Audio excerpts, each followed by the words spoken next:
Unplugged it, plugged it back in. Okay. Would you like me to reboot tie line two as well? You know what? Give me a second. Let me see if this works. And then if it doesn't, then we can go ahead and try to reboot it as well. Okay.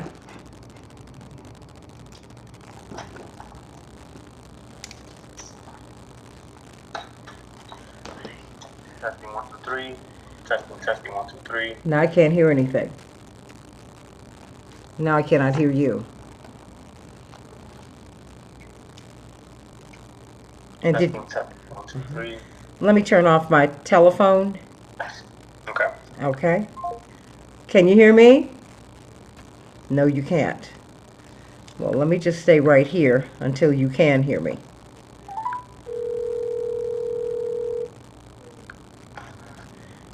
Okay. Hello. Yeah, clearly you couldn't hear me, so okay. Testing 1 2 3. Nope, I can't hear it now. I can't hear you at all. I can hear the station, but I can't hear you. Testing.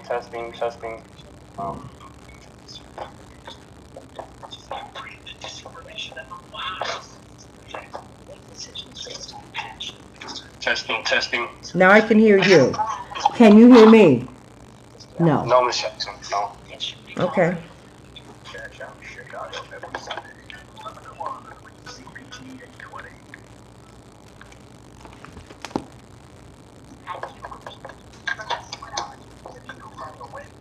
Testing.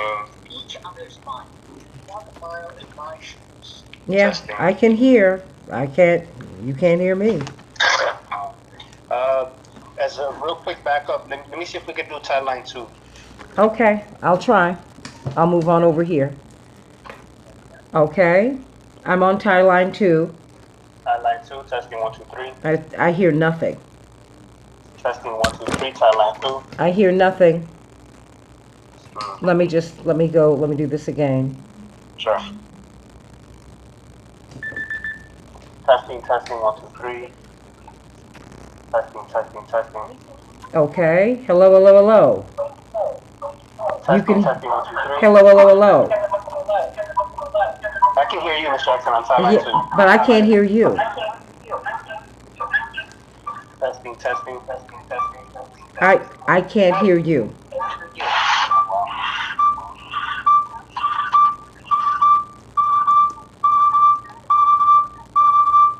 Okay. Wait. What is that? Testing.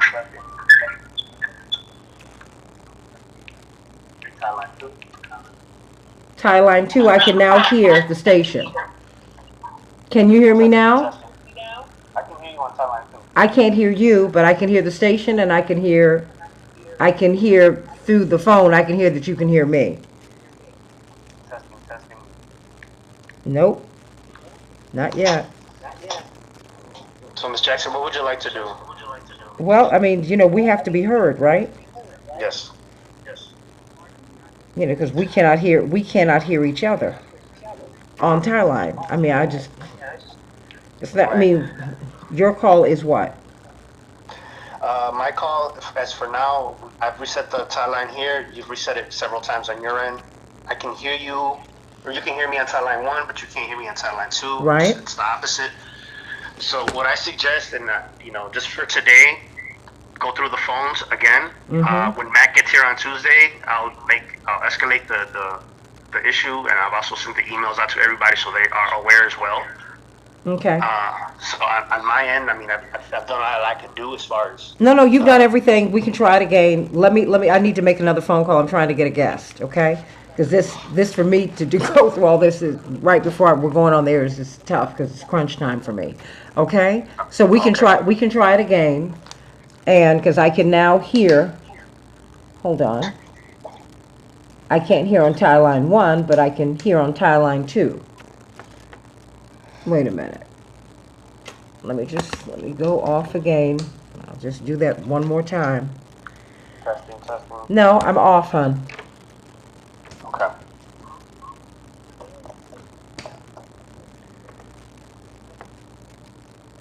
Okay. I'm not hearing anything on tie line. I'm hearing now on tie line. 2, I can hear me through the phone. Testing, testing, 1, 2, 3. I can't hear you.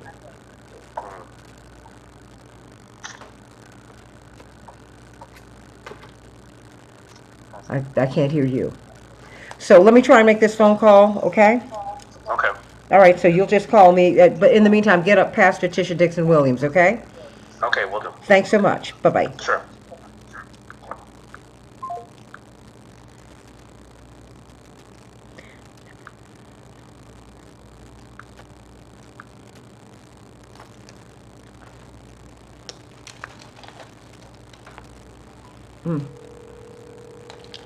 Ah.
Can you all hear me now? Just let me know if you can hear me. I'm trying to do a test.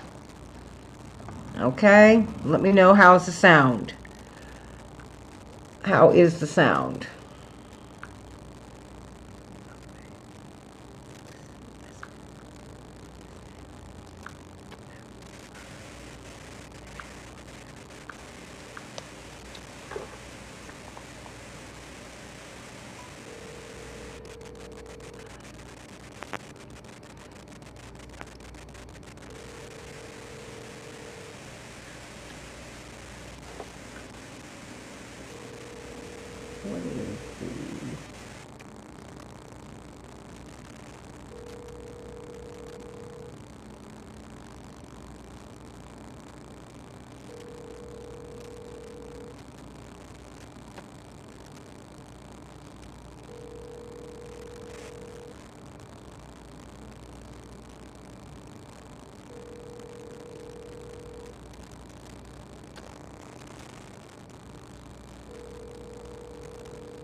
Hi. Hi, Ms. Jackson. I have the Yeah. camera now. Okay, I'm getting feedback from you. Okay, I'll turn it on. Okay, thanks so much. Thank you. Sure.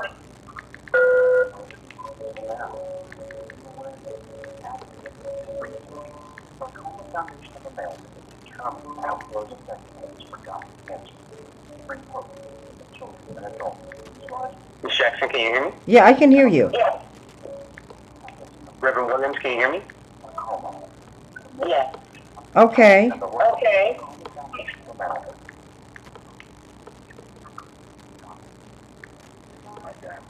I'm sorry, honey. I'm in the middle of something right now. It's good to hear your voice.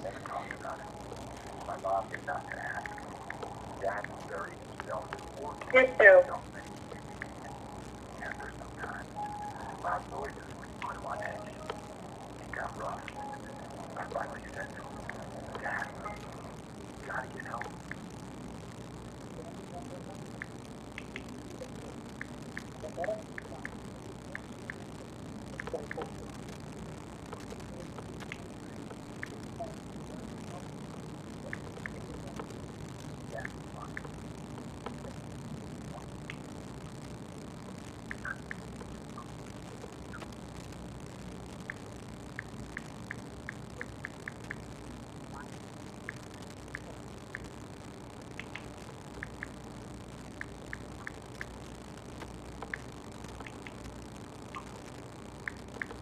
1 minute.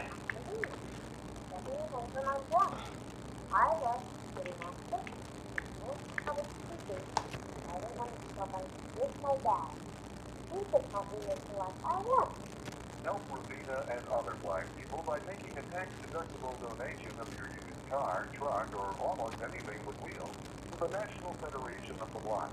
Your donation will help ensure a brighter future for blind children and adults. Just call 30 seconds.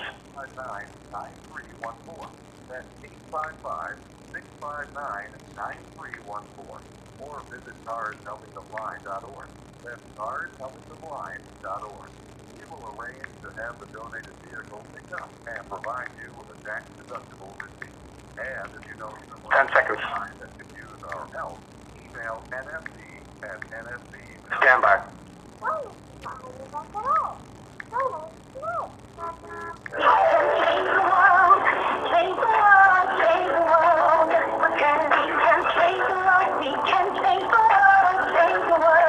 This is the Santita Jackson Show.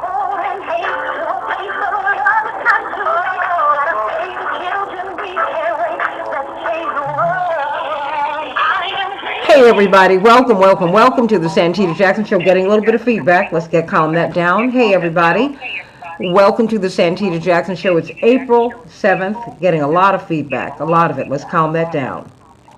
All right, it's Friday, April 7th, 2023. A lot is going on. Of course, we're still debriefing the Chicago mayoral race. There's a lot to unpack, but now we saw something incredible happen in Tennessee, where the progressives who've been pushing for common sense gun legislation, they were expelled from the body yesterday. In fact, three of them, four, but really three who were at the center of this discussion, still getting feedback. Three at the center of this discussion: two young black men and one white woman. Gloria Jones, Justin Pearson, and Justin Jones. The two black men were expelled. The white woman was not. That is something that a lot of people are taking note of, and so we're going to be talking about that today. I want to know what your thoughts are. They've been expelled. Many people are saying that they broke the rules of decorum. But what do you think about that? Call me at 773-763-9278, 773-763-WCPT. I want to know what your thoughts are about them being expelled from the body. They could be reappointed by their county clerk, by their county commissions.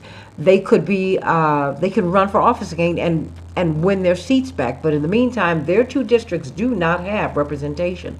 So I want you to call me at 773-763-9278 and let me know what you think. 773-763-WCPT. We've got a lot to talk about today with this race that we're still unpacking. Brandon Johnson is just a month away from becoming the mayor. What is it that you want him to do now? We were all amped up about this race, but now we need to talk about, where do we go from here? What are we getting? What are we going to be pushing for? Call me at 773-763-9278, and I want you to meet my morning stars, Andre and Linear Bob and Max Myrick in D.C., and Andrew Maloney, how you doing? And Robert Williams and Michael Ann, one of the founding morning stars, Robert Williams, Elena Dixon, sending you all so much love today. Everybody meet them over on the Santita Jackson and Friends Facebook page. That is where you can meet me on Facebook. No other page is a page where I can accept friends. I can accept friends on the Santita Jackson and Friends page. Please go there. Meet me on Twitter at SantitaJ, at SantitaJ, at SANTITAJ. Please become my friend there. And the Santita Jackson Show YouTube channel. Everyone, Facebook reached out to me because I've got a lot of traffic, and they said, push people to your YouTube channel. So everybody, please go over there. The Santita Jackson Show YouTube channel. You're saying there's lots of static on Facebook? Please go over to YouTube, Robert. Go over to YouTube. Hey, Mildred, sending you all so much love this morning. Darius Brooks, sending you much love. Hey. Thank you. And happy Good Friday to everybody. Of course, Christ marched up Calvary. Many of us have this misinterpretation of Jesus. We don't realize that he was a political figure. who was fighting, who was a freedom fighter. He was a Palestinian Jew who was living under occupation. And he was fighting the Roman government, this European power who was sitting over his people, oppressing them. And he became a leader. And with the permission of the people, yes, and the permission of the church elders, yes, he was killed by the state. The state said, "Are you sure you want to kill this guy?" And the people said, "Yeah," because they had been lied to about him. Oh, yeah, you got to read the real story, not the hysteria, but the history. So think about that today. And think about that as we watch three of the most followed religions in the world have a high holy time. Of course, this is the highest holy moment for Christians, the Easter season, because we celebrate the resurrection of Jesus. Oh, no, he did not die. He is risen, and we will be celebrating that on Sunday. But we've got Ramadan, we've got Passover, and we've got the Easter season. So to all of my brothers and sisters of all faiths, the Jew, the Muslim, the Christian, may God bless you real good in this holy season. In Chicago, we're going to have a high of 45 degrees today. It will be sunny. Minneapolis, St. Paul, 49 degrees, partly cloudy. In the NBA, the Bulls will be playing the Mavericks tonight. In the NHL, the Canucks defeated Chicago. And the Penguins for the Wild one.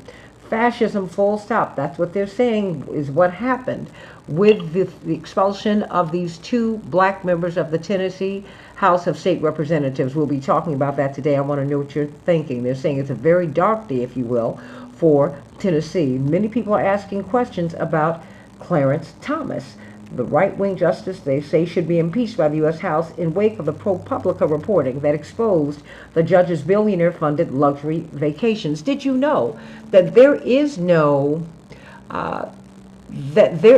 code of ethics by which U.S. Supreme Court justices must abide? Everybody's got a code of ethics. Everybody but the Supreme Court. They basically govern themselves. What do you think about that, everybody?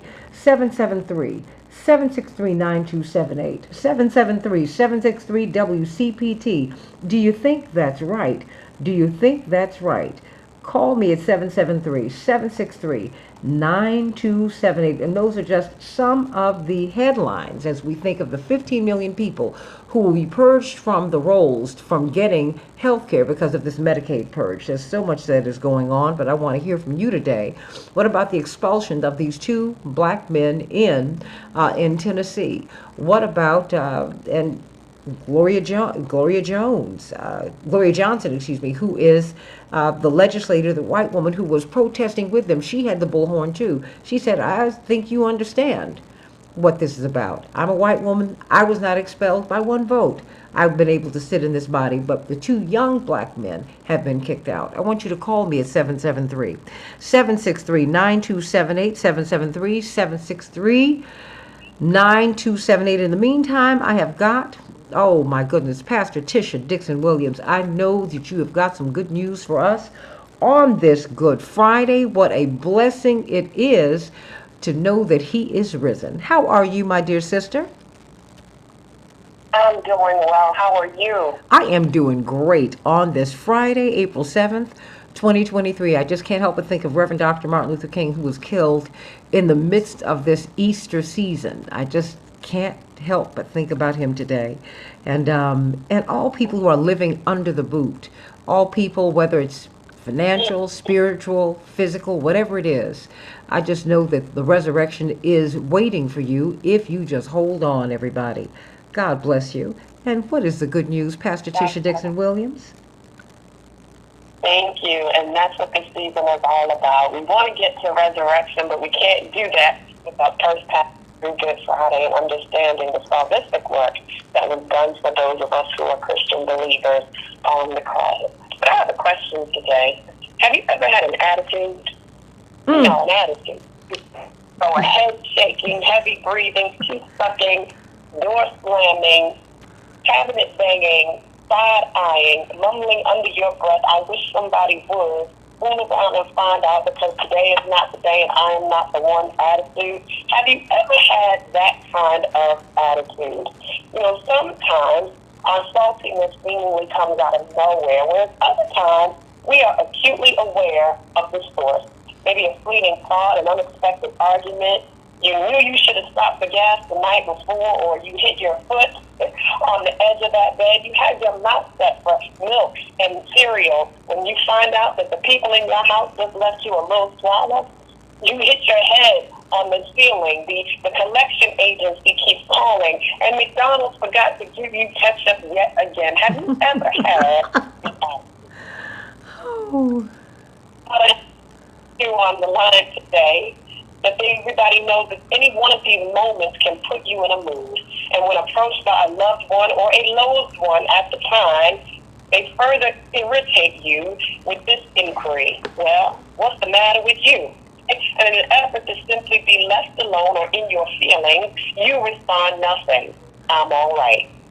And I wonder how many times we often mask our true feelings in an effort just to move along or move beyond our missed moment. When you're asked, we lie. But what would happen if when asked we told the truth? No, I'm not all right. If that's you today, I want to encourage you and affirm for you, it's okay not to be okay. Why, even Jesus had an attitude. There was a time when he was up on the Mount of Transfiguration preparing for his work on the cross.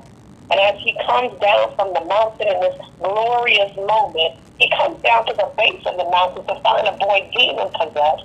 And the Father saying the disciples that he left behind could not heal them. And we love to sing the song, What's the Matter with Jesus? He's all right. But when Jesus comes from the top of the mountain down to mayhem, guess what? He ain't all right. What happens when Jesus is not all right?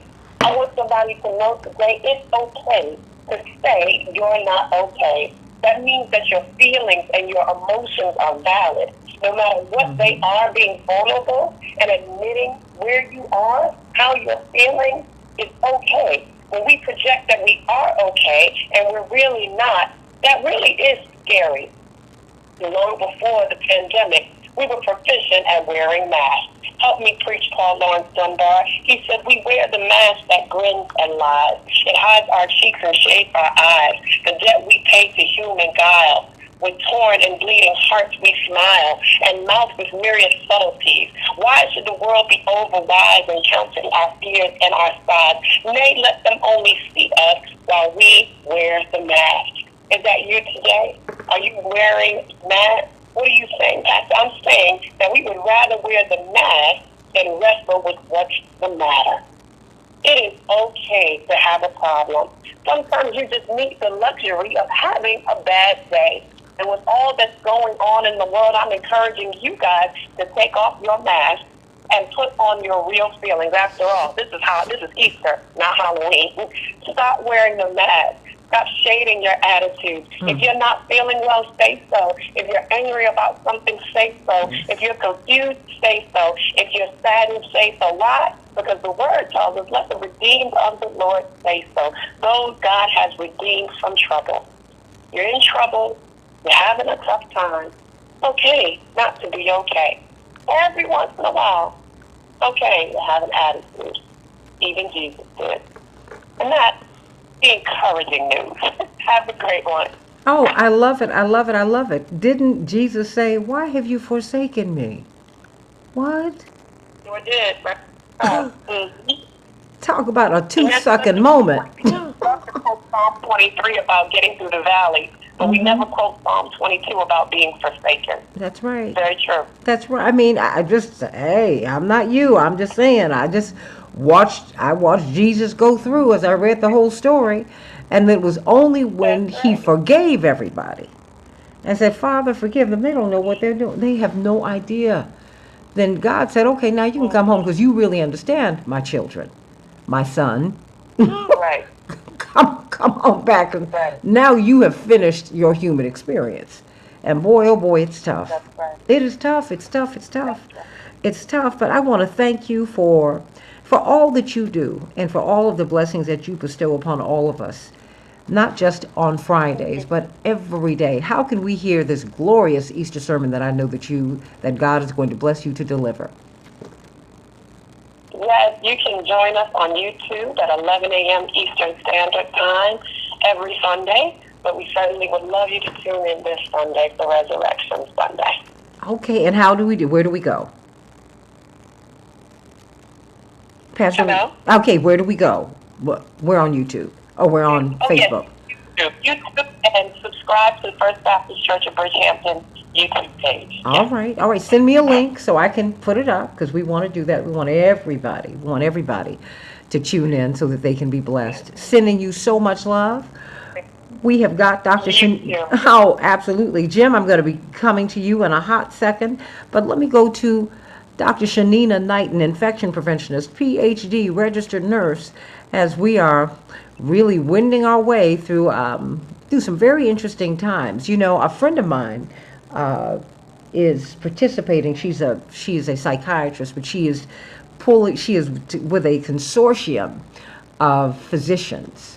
And they are really doing outreach in the black community in particular for women who are having babies.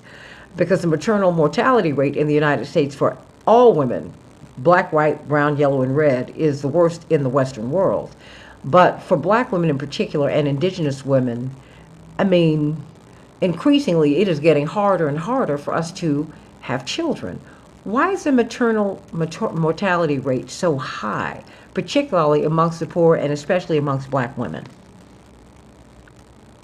Good morning, Santita. So for a multitude of reasons, unfortunately, that I would say accumulate and stack up. There's so many different words for it. And I can actually tell you that I, long story short, had challenges as well. And I know maybe it's been a few years back that we even talked about, Serena Williams, which means that even in this instance, sometimes it's not even about having financial means or being financially secure, and the outcome still may be unfavorable.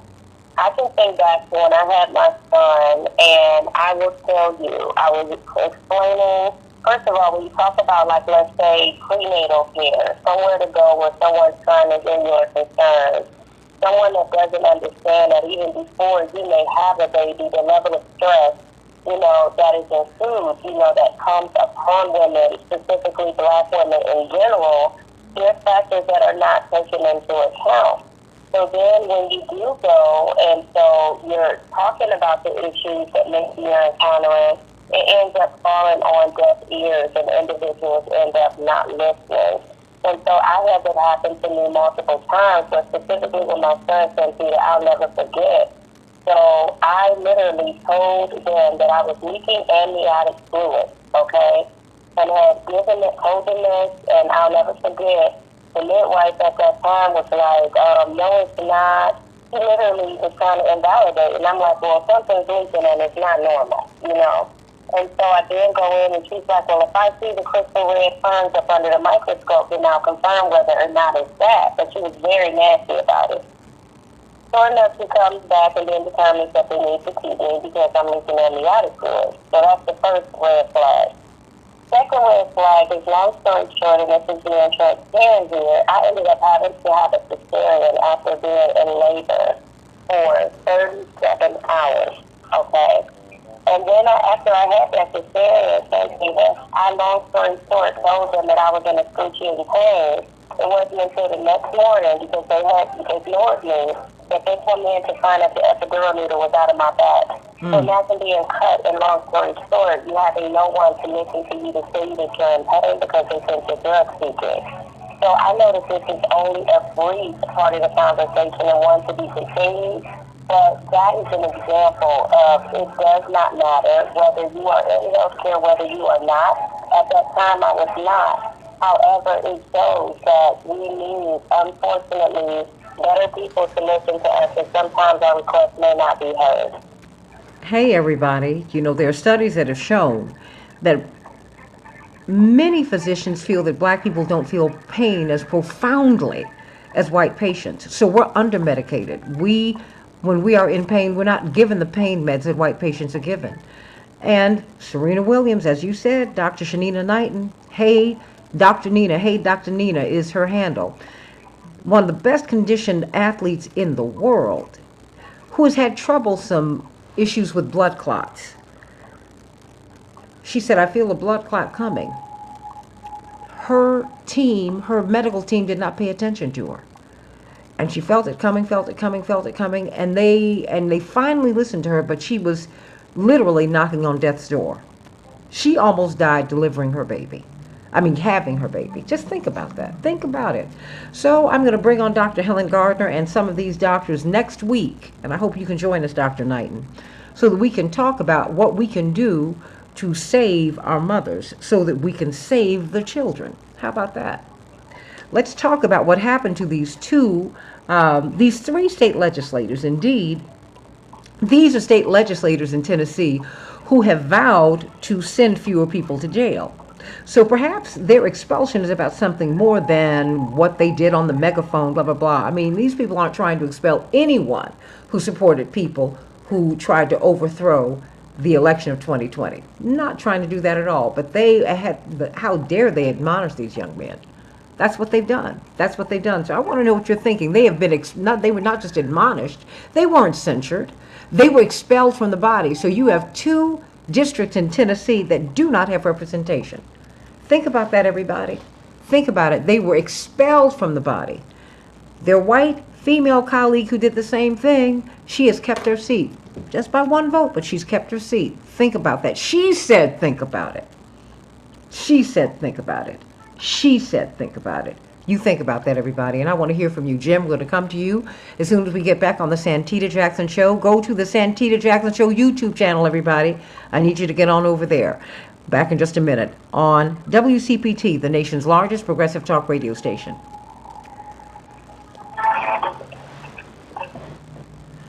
Hey, Dr. Knighton, I'm going to have to let you go because we don't have a lot of lines, but we got a lot of people today. But I'm sending you much love. Have you talked to, well, call me later so you can let me know where you are, okay? Okay. You know, because I want to know if you've talked to anybody. Okay. Okay. I haven't, but I'll tell you about it. No, because you have to let me know so I can get on top of that, okay? But I haven't talked to anybody. That's what I'm telling you. Okay, no, always call me. Just, at the end of a day, just say, hey, I haven't heard from anybody, because that way I can get on top of it, but I will do that, okay? Sounds good. Talk to you soon. Okay, no, later on today. Let's do that. I will. Okay, Talk to all you right, today. sweetie. Okay, bye-bye. Chappelle loves them. Okay. Hi, Chappelle, how are you? I'm good, Santita, and yourself? Great, thanks. Okay.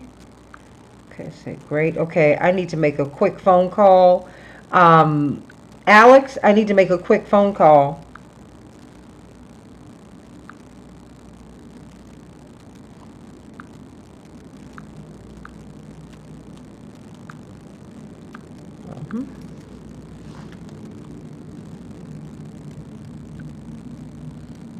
Wonder if this will go through.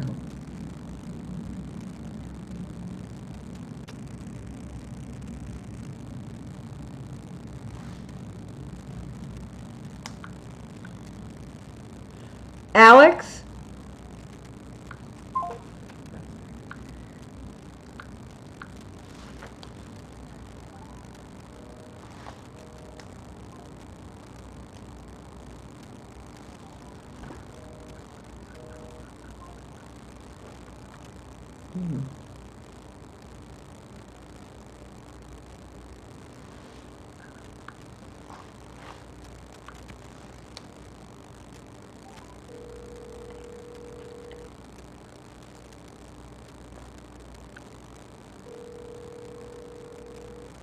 Hey, sweetie, it's Santita.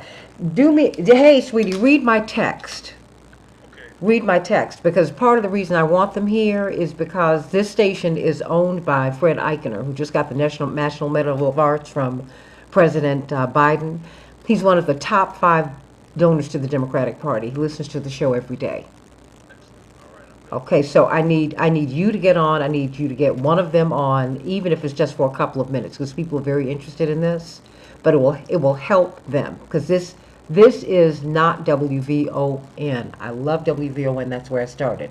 This used to be Air America, and they still have that same audience. Okay, we tried to get them up to Chicago. Got Grant last night. So you never see them Absolutely. But if I can get one of them on today, but I definitely need you to explain what happened. Okay, all right. Okay, so I'm going to call you now. But if Your guys already got me on. okay, fantastic. Well, anytime before 8 o'clock, if you can get them on, great. But I need you to explain. Okay. Okay. All right, sweetie. Thanks so much. Bye bye. See y'all. See what I'm working all the time. And Santita does not play. How about that?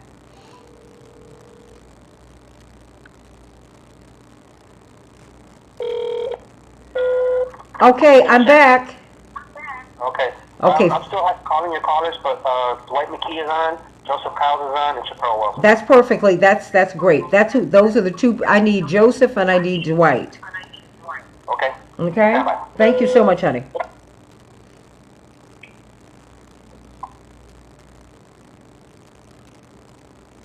Savannah, 10 seconds. Okay.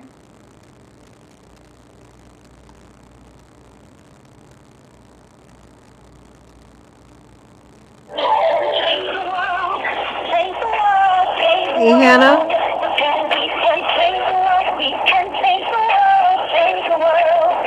is the Santita Jackson Show.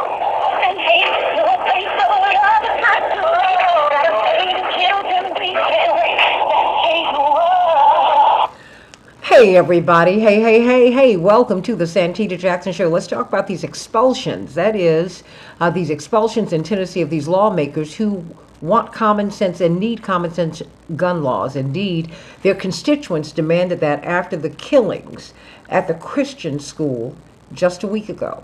And did they push? Absolutely. Did they go in the tradition, quite frankly, of the American revolutionaries? Absolutely. They were not a quiet bunch, and neither were these three persons. But the only person who was the only persons who were expelled were the two black men. The white female colleague, she kept her seat by one vote, but she kept her seat, and she says, be mindful of that, everyone. I want you to call me at 773-763-9278, 773-763-WCPT, and let's talk about this today. In the meantime, very quickly, hey, Chaparral, what's going on? Good morning, Santita. And yes, a celebration by us.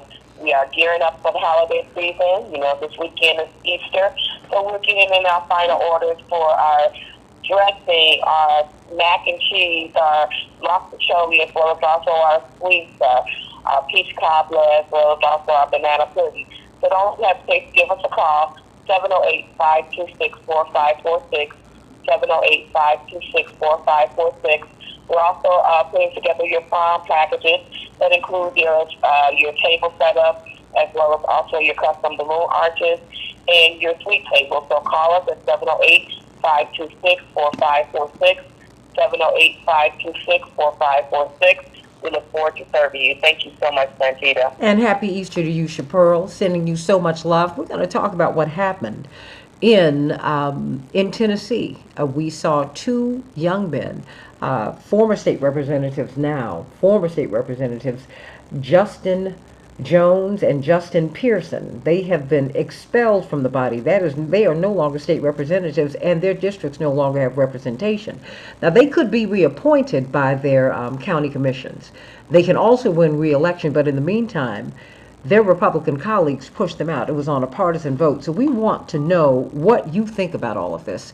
Call me at 773-763-9278. We've got Joseph Kyles, who is, of course, from that vaunted Kyles family. Indeed, his uncle's home cooked a wonderful meal by Mrs. Gwen Kyles. God rest her soul, and God rest Reverend Billy Kyles' soul. They were on to his uncle. Dr. King was on his way to his uncle's home when he was murdered. He was getting ready for a great meal. And that family has continued to serve Memphis and the greater American community for decades upon decades, and we're so grateful. He leads the Push Memphis chapter, and of course, Dwight McKee, one of the founders of Operation Push. He's with the National Action Network, is doing great work with Dr. Marshall Hatch on the West Side today. But before we go to you, Joseph Kyle, so you can give us a lay of the land about what happened, let's go to Jim. Jim, you have a comment. Hi, Santita. First of all, happy Easter to everybody. I hope it's a good one. I hope it's the best one I've ever had. But I recognize courage And courage comes from any ethnic group or any socioeconomic group. Courage is courage. There will always be courage. And these three representatives down here are showing courage. And it's wonderful to show courage because we have to get this gun thing. We have to get on European footing or something where we realize that human life is more valuable than bullets and guns and killing people. Absolutely. And that's my wish for Easter. And thanks, Santita. You have a great Easter. Thank you, dear. Oh, you know what, my sweet? Have a wonderful Easter. May God bless you. Happy Resurrection Sunday to you. God bless you. We have got Attorney Robert Patillo, Dwight McKee, and Joseph Kiles. Joseph Kiles, I caught you yesterday running, trying to get security for these two black men who have been expelled from the body. It appears that things are really contentious down in Tennessee. First of all, take us back. What happened? Why were they expelled? Because it was three of them, and the two young black men were expelled, and their white colleague was not. And she said, "You take note of that." She said, "You read into that what you need to read into that." Talk to us, Joseph. Absolutely. Thank you, Santita, for having and inviting me on. I'd like to say that if we think back to what happened last week, where three 9-year-old children were in the safety of their own school. Three adults were working in their course of their day, of their action in terms of education, and they were murdered. And we really have to understand what this means, that each time this happens, we say that this can't happen again, but there's been no legislative push to correct and no corrective action to slow down the process, the manufacturing and the sale of these high-powered and pressured rifles that are used in insulting our community. So what these representatives did, these state representatives did, is they broke some rules. In the vein of John Lewis, they stepped into the well without being asked, without being given permission. They had megaphones and bullhorns, and they joined in chanting with the individuals that were on the upper deck of the Senate, on the House floor. And they were admonished, and they were pushed out of the well and out of the building. And subsequently, what happened yesterday is two of the youngest members of the House, the Tennessee House Representatives Legislative Assembly, African American men who have worked very hard in their careers, although they're young, they have been active and engaged, were expelled. And this is, I think, to your first caller, the fact of courage, the fact that they had that courage, and that they're acting in a way that many of us in the community, many of us around the world, the country, say that we've got to change our actions. And so that's what happened yesterday. So they were expelled. What does that mean? So at this point, Memphis and Nashville, because Justin Pearson represents Memphis, and Justin Pearson, by the way, I'll tell you just a little bit about him because of my personal interaction with him. Justin Pearson took on the gas pipeline industry in Memphis. They were attempting to purchase land that was dominated in African American communities in order to lay this pipeline that was already known to be disastrous for many other communities and areas that they had worked in. And he took that fight on as a 20-something-year-old, organized, brought people together, protested, and he beat the large corporation back through his organizational skills and through his ability to communicate. And he worked very closely with the late Representative Barbara Cooper, who just passed. Barbara was 93. She was still serving in office. She just got reelected. And so Justin took the seat and won overwhelmingly and is representing her district right now. And so I know that Barbara Cooper is smiling on Justin's efforts because of the work that he's continued to do. So what we have now is we have Memphis and Nashville without representation, and all of the individuals, the hundreds of thousands of people that they represent, no longer have a voice in the Tennessee General Assembly. So what's next? I mean, now I understand from some news reports that their county commission could reappoint them. in the interim, and of course they can run for office again. What are the options? So typically, the county commission in those respective municipalities will decide whether to have a special election or just appoint someone in the interim until the next election cycle. And we believe that because these individuals have stepped out and shown so much courage and strength, that we don't anticipate that there'll be any opposition to these individuals. So when they get on the ballot, they will be on the ballot by themselves. So in essence, they will be reelected or they will be reappointed and go back to that chamber and continue the work. Now, there's so much that can be done because of this positive action and because of the irresponsible action of those Republican House members. You do know that there's a record of Klansmen serving in the Tennessee General Assembly that were never expelled.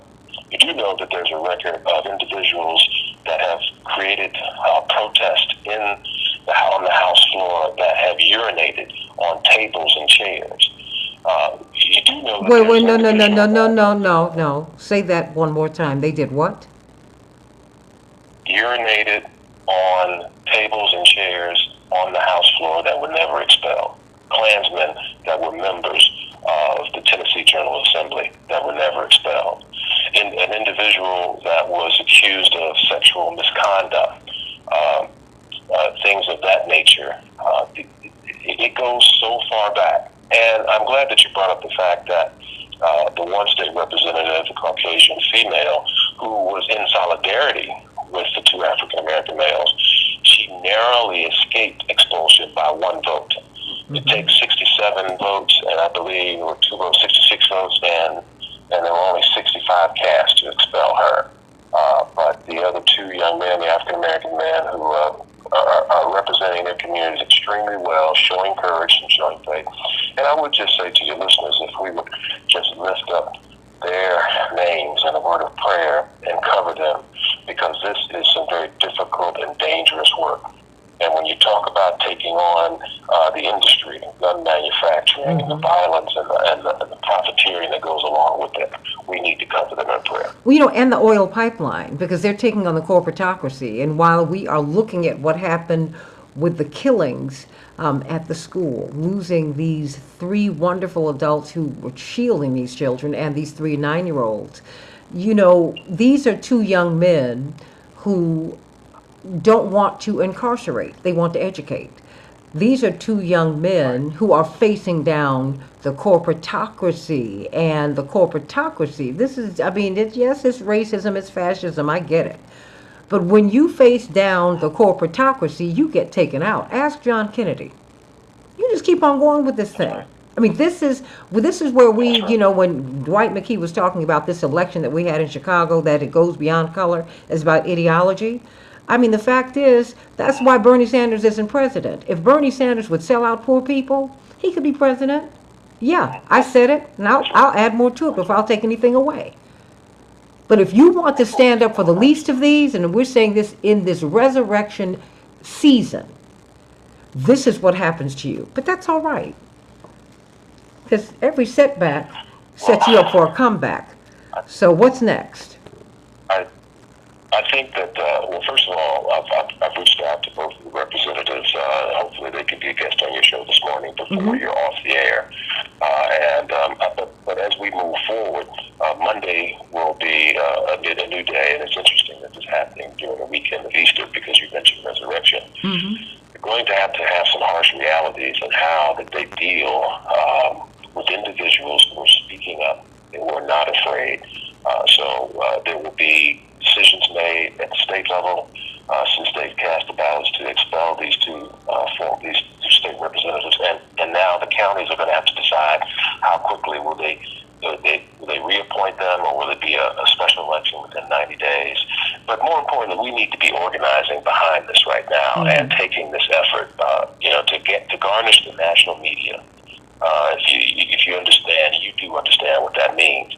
Now we have to really put a process together and develop our thought patterns that will be constructive so that we can limit these types of weapons getting into ordinary citizens' hands. You know what? I've got several people on here who want to express support and who want to express, their thoughts about what happened here. This is really, it's astonishing, but it's not. We've got Attorney Robert Patillo, Reverend Attorney Jeanette Wilson, Attorney Darrell Jones, Chairman of the Transformative Justice Coalition, and of course, Dwight McKee. Let me start with you, Attorney Robert Patillo. Your thoughts? Well, I think it's a part of the ongoing battle that we're seeing in America, where Republicans are becoming increasingly authoritarian. They've gone away from the concept of representative democracy, and we're seeing nationwide efforts of removing public officials. They've already announced that they get one more vote in the Wisconsin Senate. They're going to try to impeach the Supreme Court justice that was just elected this week. They've announced that in North Carolina, they've had a Democratic senator who's switching from Democrat to Republican, and they're going to use that to veto any bill that the Democratic governor may, or to override the vetoes of any thing the Democratic governor may veto in that state. This was part of the weaknesses of the January 6th Commission, that Democrats went after Trump instead of actually expelling people like Marjorie Taylor Greene and Matt Gaetz and Josh Hawley and Ted Cruz. People were part of the insurrection, the way that we're seeing these representatives in Tennessee do for these progressive lawmakers. And it is not an accident that the two black men were the people who were expelled. This is the excuse that they were that the power structure needed. This was their raison d'etre in order to justify this extreme action. And we have to understand that this is the technique they're going to use going forward. It's no longer about representative democracy. It is a sheer power play in this country. As you listen to the rhetoric on the far right, they talk about the sustenance of Western civilization. They were talking about basically a race war coming up, where they need to ensure that they stay on top, even though they do not have the types of demographic numbers that they had 50 or 100 years ago. So we're entering a very dangerous place in American politics. We need to open our eyes to that, because it seems to be people on the progressive side of the aisle, or even the leftward-leaning side of the aisle, tend to forget the type of bully ball that's being played down here. And if you're not going to get in, if you're not willing to dust it up, whoop them, we're going to continue to see our democracy erode around us. And there's not much left to lose. We're going to lose a little bit we have left. Attorney Darrell Jones. Well, good morning, Santita, and I certainly agree with what Robert has laid out. And let me put it out there this way. What we saw happen in Tennessee with the Gen Z legislators that have been expelled by that vote. I've been yelling it and yelling it and yelling it, and I'll continue to yell it. You better be careful with these young millennial Gen Zers. They're not playing. Mm-hmm. I can tell you, when I'm sat there and I watched the speeches and watched the reaction and watched not just the Gen Zs, but the Gen Alphas that were out there protesting with regards to what was happening there, it's a different day that's in America, and folks need to wake up and smell the coffee. Because let me tell you, we just finished training some 50-plus Gen Z and young millennials down in Houston, Texas, from all over the country. Do you know what they're doing? They're getting on buses right now to head down to Tennessee. It ain't just Tennessee, folks. The Gen Zs and the young millennials are awake. You're not kicking a sleeping bear. What you're doing is you think you're pushing a lap dog off your lap. But what you're really doing is you're awakening a good government picture, and it's coming for the folks that are against them. I look for the Gen Zs and the young millennials to get down there in Tennessee, to turn it out in Tennessee in terms of pushing forward on their agenda. They're awakened. They see it. They got it. It ain't just Tennessee. It's going to be all across this country. You've already seen it, Santita, in Chicago with your election. What did the brother tell us yesterday? He said in the general election, when Brandon Johnson was being elected, in the middle of that fight, you had 22,000 more Gen Zs that showed up for that election to vote than in the primary election. This is an awakening point. I'm telling you, that the Gen Zs, the young millennials are recognizing, realizing their voting power, and this is going to be another step in that direction. It's abominable what that state legislature did in Tennessee. They banned books, they banned drugs, banned drags, but what did they say? They still have kids in body bags. This is coming home to roost, and the Gen Z's power is coming to Tennessee and across this nation, Santita. That's how I see it. Well, amen to that. I mean, so what do you see, Reverend Wilson? Well, I think what we see here is several things. Tennessee, like many other state legislative bodies, have been gerrymandered, and in such a way that the majority Republicans can now wrest power, because when you look at the vote, it's based on a gerrymandered district. And this last census happened, these legislators who have been in office redrew lines to maintain incumbency and power. And we've got to start looking at how lines are drawn and what it is that we cannot elect a fair and equitable state legislatures, city councils that, like in Chicago, have been gerrymandered. They've been redrawn in a manner that limits the election, the opportunity for African American people of color to be elected. That's number one. Number two, each house has the ability by the state constitution to determine when members can, what rules can cause members to be removed from their bodies based on some unethical conduct. One of the things that did not happen in the case of these two young men, they should have been brought before the ethics committee. Oh, Reverend Wilson? Reverend Wilson? Okay. Well, you know what? Let me go. Let me pivot over to Dwight. Dwight, your thoughts? Well, you have to understand the culture that you're dealing with, Santita. This is David Crackett's country, and he killed a bear when he was only 3. These people down there love their rifles more than they love their relatives. In fact, I think he may have been at same state legislation when he was a young guy. It's a culture that has a fixation and a fetish for rifles and guns. You know, it's guns as part of their religious orientation. The difference, though, now is that, and the brother said a little while ago, these millennials, they are bears that bite back. One of the things that we've not talked about is that part of the protest is in that same state capital, there were hundreds of young white kids and black kids stretched out on the floor in protest against those state legislators. That's what the fear is.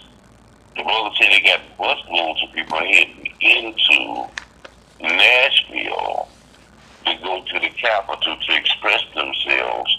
What you will see a whole movement built around the courage of these two brothers and this young white lady who've taken a very high-profile active position against guns, against their colleagues. And you would begin to see their colleagues buckle because they're not going to do this with impunity. You will see the weight of hundreds and thousands of young people and black and white and old and young who decided that they're not going to cooperate with this foolishness of guns and more guns anymore. You're going to see a real blowback to what they're doing down there to those young brothers. You know, as well as the other issues, Joseph Kyles, for which they stand. I mean, going against the pipeline, Dennis Kucinich is out of Congress now. He lost his seat as mayor of Cleveland because he went up against the utilities companies. So I think, we have to make connections, Joseph, we have to look at what all these, we need to look at all these issues for which these persons stand. And that is, all three of them. Because let us be very clear, their white colleague took a huge risk. She was willing to be expelled. She said, okay, Y'all come on. Whatever it is, she is still standing with them. The last 90 seconds belong to you. Well, I think it is interesting when you look at the state of Tennessee, it stretches long. So we had a representative from Memphis, a representative from Nashville, and a representative from Knoxville that covered the entire state. I think that what it shows is the bravery that there can be a blueprint and a role for many other collective actions around the country. If we're going to tackle this and try to change the possibility to slow down the process and the manufacturing and the sale and the distribution of these high-powered rifles getting into citizens' hands who don't need them. It is not required. It's not necessary. If you need, listen, I believe in being able to defend your home and defend your person. But you do not need an assault rifle to do that. And the only way that we're going to change is this legislative action. And we've got to keep moving and pushing forward. And this can be a blueprint and a role model for other strong collective actions across the country. Everybody in Florida, Mississippi, Tennessee, and other states, Republican lawmakers have moved to oust or constrain prosecutors and officials who oversee the court system. Think about that, everybody. Think about that. Joseph Kyle, sending you so much love. We are open to your phone call.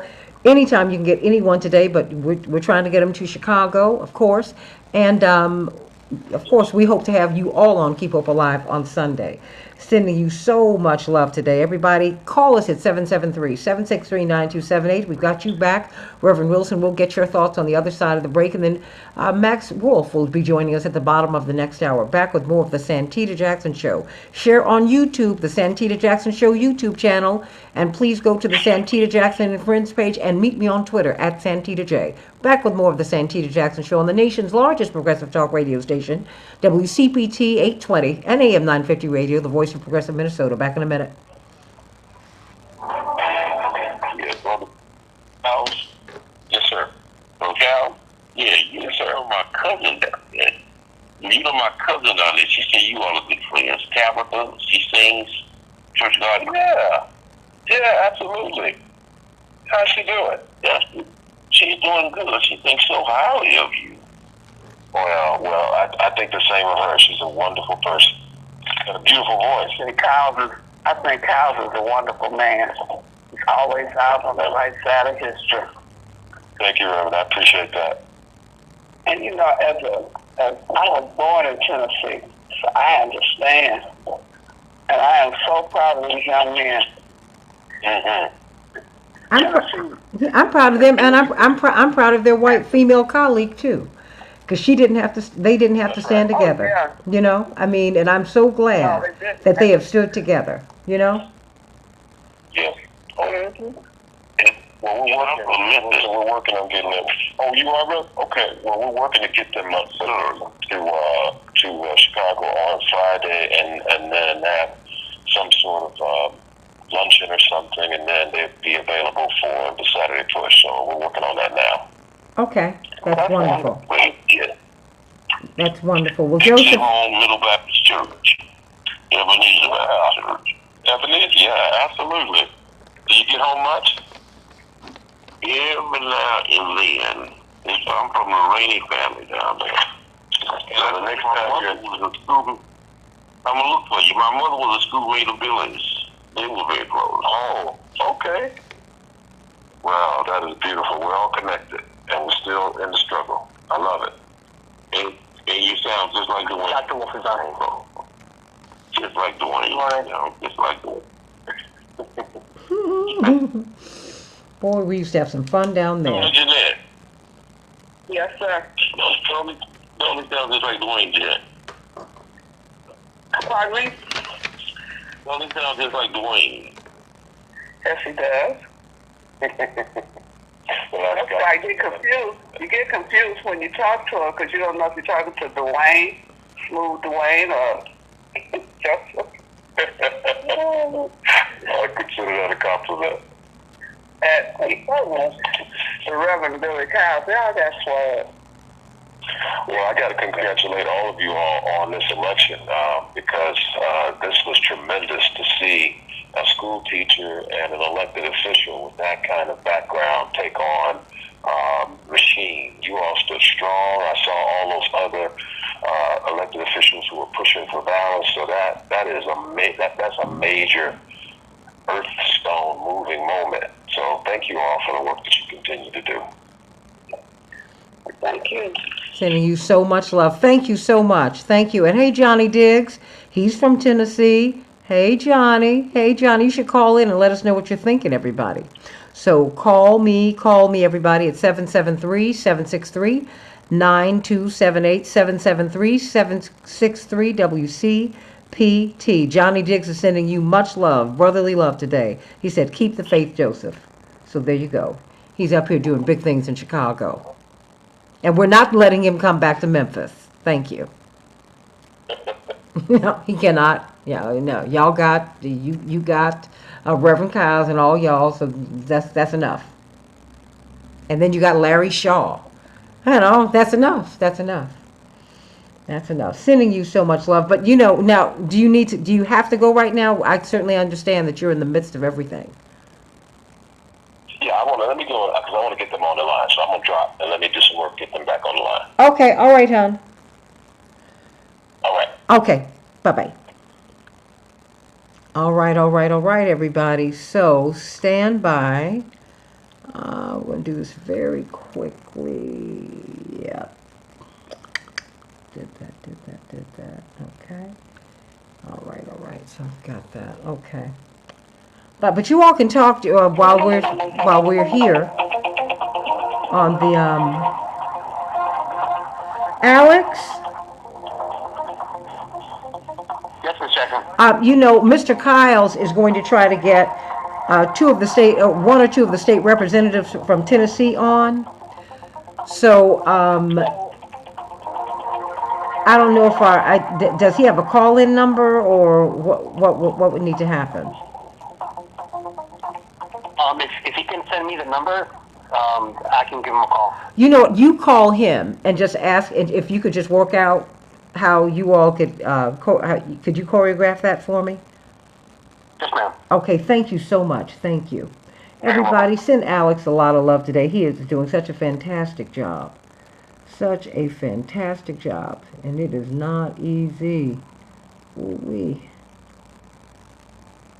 Okay. Okay. All right.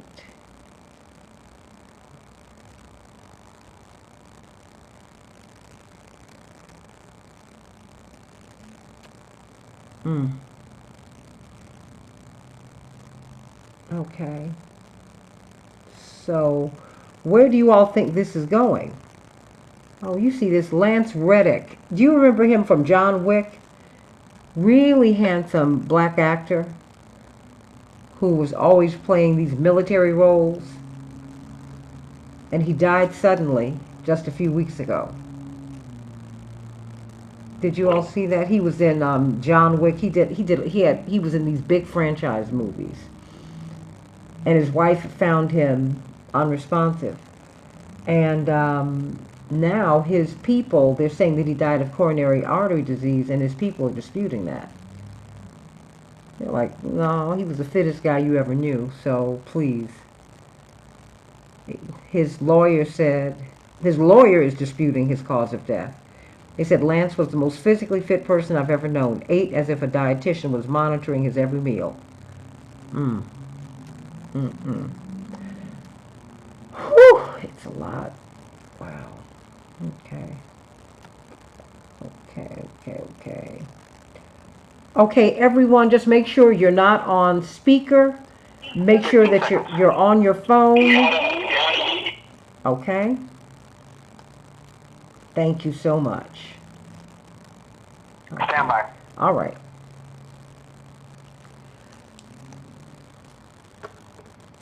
No, he didn't have COVID.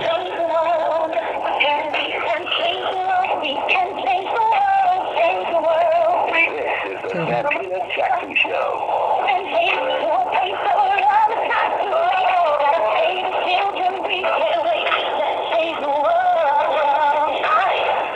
Hey everybody, welcome back to the Santita Jackson Show. It is April 7th, 2023. It is Resurrection weekend. It is Good Friday, everybody. It's the good news, everybody. Although Jesus was crucified, Jesus rose. Jesus rose. It is important for us to remember not just the Jesus of our imaginings and of our hopes and dreams. He was a freedom fighter.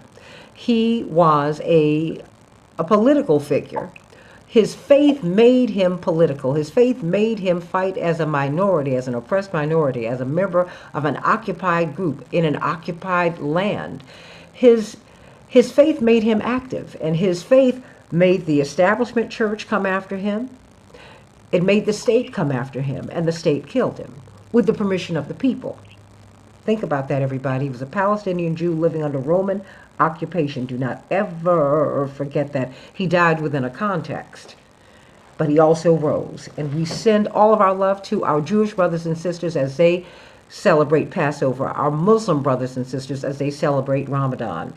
Only God would bring three of the world's most celebrated religions together in this holy season. I'm Santita Jackson, coming to you from the nation's largest progressive talk radio station and AM 950 radio. Of course, WCPT is my home station. Used to be Air America, but now we're Chicago's Progressive Talk, sending you all so much love. And of course, the home of the future mayor of Chicago. That's right. Mayor-elect Brandon Johnson had a show on this station, and he was also my fill-in host. So we're very, very proud of him, very excited about all that his administration can bring and all that you're going to do to push him to make him a great mayor. Everybody, I want you to call me at 773-763-9278 as we look at these expulsions of these Tennessee lawmakers, former Representative Justin Jones, former Representative Justin Pearson, Representative Gloria Johnson missed being expelled from the body by one vote. Will they be appointed by the county commissions? Will there be a special election? What's going to happen, everybody? They were protesting gun reform, but it turns out that these two gentlemen also take stands against the corporatocracy. Is that helping to push them out the body? But these two districts, be very clear, in Memphis and in Nashville, do not have representatives today because Republicans said so. I want you to call me at 773-763-9278. That's one of the headlines today. In Chicago, we're going to have a high of 45 degrees. It will be sunny. Minneapolis, St. Paul, 49 degrees, partly cloudy. In the NBA, the Bulls will be playing the Mavericks. Tonight in the NHL, the Canucks bested Chicago, and the Penguins bested the Wild 4-1, everybody. Let's look at some of these headlines.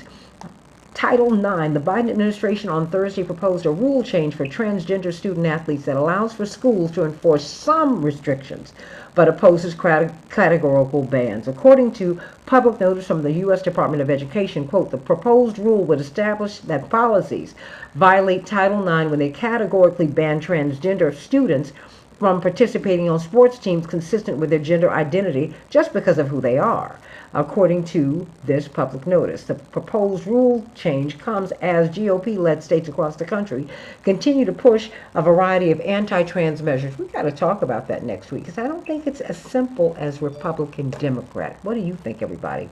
According to this report, questions are being raised about the impartiality of the judge overseeing former President Donald Trump's criminal case after records showed he donated $35 in political contributions to Democrats in 2020, including a $15 contribution to the campaign of Trump's opponent, President Biden. What do you think about that, everybody? Average taxpayers, quote, should not be worried about more audits, the IRS said Thursday, after some GOP lawmakers expressed concerns about how it will utilize a new $80 billion investment. The funding comes from Democrats' sweeping Inflation Reduction Act, which passed along party lines last year and is meant to support the agency in cracking down on tax cheats and providing better service to taxpayers. And of course, we are pivoting to Tennessee's Republican-controlled House of Representatives voting to expel 2 of 3 Democratic lawmakers Thursday after they led a gun reform protest last week on the House floor. Representatives Justin Jones, Gloria Johnson, and Justin Pearson organized the protest in the wake of a shooting last month at a Nashville Christian school that left 6 dead, including 3 9-year-old children. While all 3 lawmakers protested together with their bullhorns, it was only the 2 young black men, 2 of the youngest members of the body, who were expelled. They are no longer state representatives, and those are some of the headlines, and we're talking about that story right now.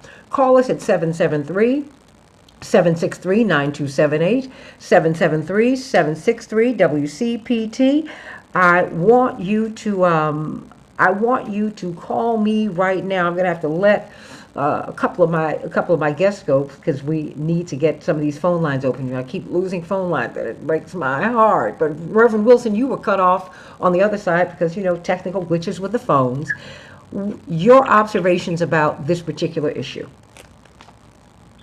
Well, I think there's several things. One, these gerrymandered state legislative districts has to be addressed. And we just saw some lawsuits, and I was listening to not Gwen Eiffel, but the former president of the Legal Defense Fund. There has to be a lawsuit filed on behalf of these young men because they were expelled without due process. There was no notice to them that they were in violation of any particular rule, and it's a rule of the House. Each legislative body determines their rules. Some of these rules could be considered unconstitutional because now you have two legislative districts without representation. And so for me, that's a legal action that must be filed to challenge this. It's not just happening in Tennessee, it's happening across the South. And one of the young men reminded us that this happened to Julian Bond in Georgia. Yes. He was expelled. And so you have these historic segregationists who decide when and under what conditions they can expel somebody from a duly elected official from a legislative body. And I think that we have to challenge that. I am so proud of these young people standing strong. They were merely supporting students and young people who are in a fear of life because of the prevalence of guns. Under what conditions does one need an automatic weapon that can fire 130 rounds into a school or into any facility or to shoot like that? That is unconscionable. And so the rationale for censorship, should have been brought before the legislative body's ethics committee, the House Ethics Committee, to determine whether or not they were engaged in somehow unethical conduct, and that committee should have recommended an appropriate action. That did not happen. And because they had a supermajority of legislators, they just voted on their own. And to disregard citizens' rights to select their elected officials is fascism. And so we have to really see this for what it is, and it's setting a precedent for the rest of the nation, not just in the South. Absolutely, indeed. Remember, Adam Clayton Powell was expelled and censored. Absolutely. And according to this New York Times report, Florida, Mississippi, Tennessee, other states, and please, they're trying to push out Kim Foxx. Look at what happened to Marilyn Mosby in Baltimore, and look at what happened in San Francisco. Look at what they're trying to do in Philadelphia with the progressive prosecutors. You just keep on going with this. It's white, it's black, it's brown, it's yellow, it's red. It's ideological. That's why I'm saying that we also have to look at the other issues that Justin's Pearson and Jones stood on, because they opposed the corporatocracy. And I think that is also behind the rush to push them out. Because people don't mind a black face in a high place, but they do mind people who challenge the status quo. That is what they mind. I'm going to have to, but I want to give you a closing thought, because I know you've got to get the Saturday morning forum together. We're going to be talking about the Chicago mayor's race tomorrow at the Saturday morning forum, but we're also going to be talking about this, because this story has continued to bubble up, and of course Reverend Jackson has reached out to these legislators, and we're going to get them to Chicago. Your closing thought, Reverend Wilson. Well, there are two things. We must understand this criminal justice system, this unjust legal system that we are living in. We must fight for justice at every hand. I'm calling on lawyers to be at push tomorrow. We cannot sit by Cook County Bar, National Bar, having conventions and conferences. We must protect and represent our people and fight for their rights. And so we have a legal clinic sponsored by the Cook County Bar Foundation. If you have a legal issue or you don't know what to do, come to push tomorrow from 10 o'clock to 1 o'clock. And then what we're going to do? we're going to work with C.K. Hoffler, the past president of the National Bar Association, so we can take this nationwide. Because of course, PUSH is an international organization. Because as we can see, Reverend Wilson, these are issues that people are dealing with all over the country. The progressives who we celebrate these progressives when they get in office, but once they get in office, they're under attack. Your final thought. That's right. And so we must fight. We fight together. That's why you should be a part of PUSH. Come on Saturday to get inspired, get informed, and get engaged. We're calling on all of us, the lawyers. We have to move forward as a body, challenging injustices. We'll be working with the Legal Defense Fund. We're going to be working with the Lawyers Committee for Civil Rights. We're convening a network of legal support, but not just these young men, but as we look at these gerrymandered districts around the nation. Absolutely. Sending you so much love, and we'll see you at 9 o'clock, of course, at Rainbow Push at 930 East 50th Street. And then what we will also do is have our Saturday morning forum, which begins at 10 a.m. Central Standard Time. Of course, it will be streamed on Reverend Jackson's page, on the Rainbow Push page, and it will be aired, broadcast live on the Word Network. Sending you so much love. What about organizing, Dwight McKee? No, thank you. Dwight McKee, what about organizing? Because it just seems like this is a moment in which that can and should happen. And it seems like it is happening. Joseph Kiles, of course, head of Rainbow Push Memphis, said you now have these activists and organizers who are coming in from all around the country to Tennessee. Dwight? Well, that's what I was saying, is that if you look right outside into the hallways of the body, there were hundreds of young students in protest of those gun laws. Hundreds of them. Stretched out on the floor in the spirit of Dr. King, in the spirit of Gandhi.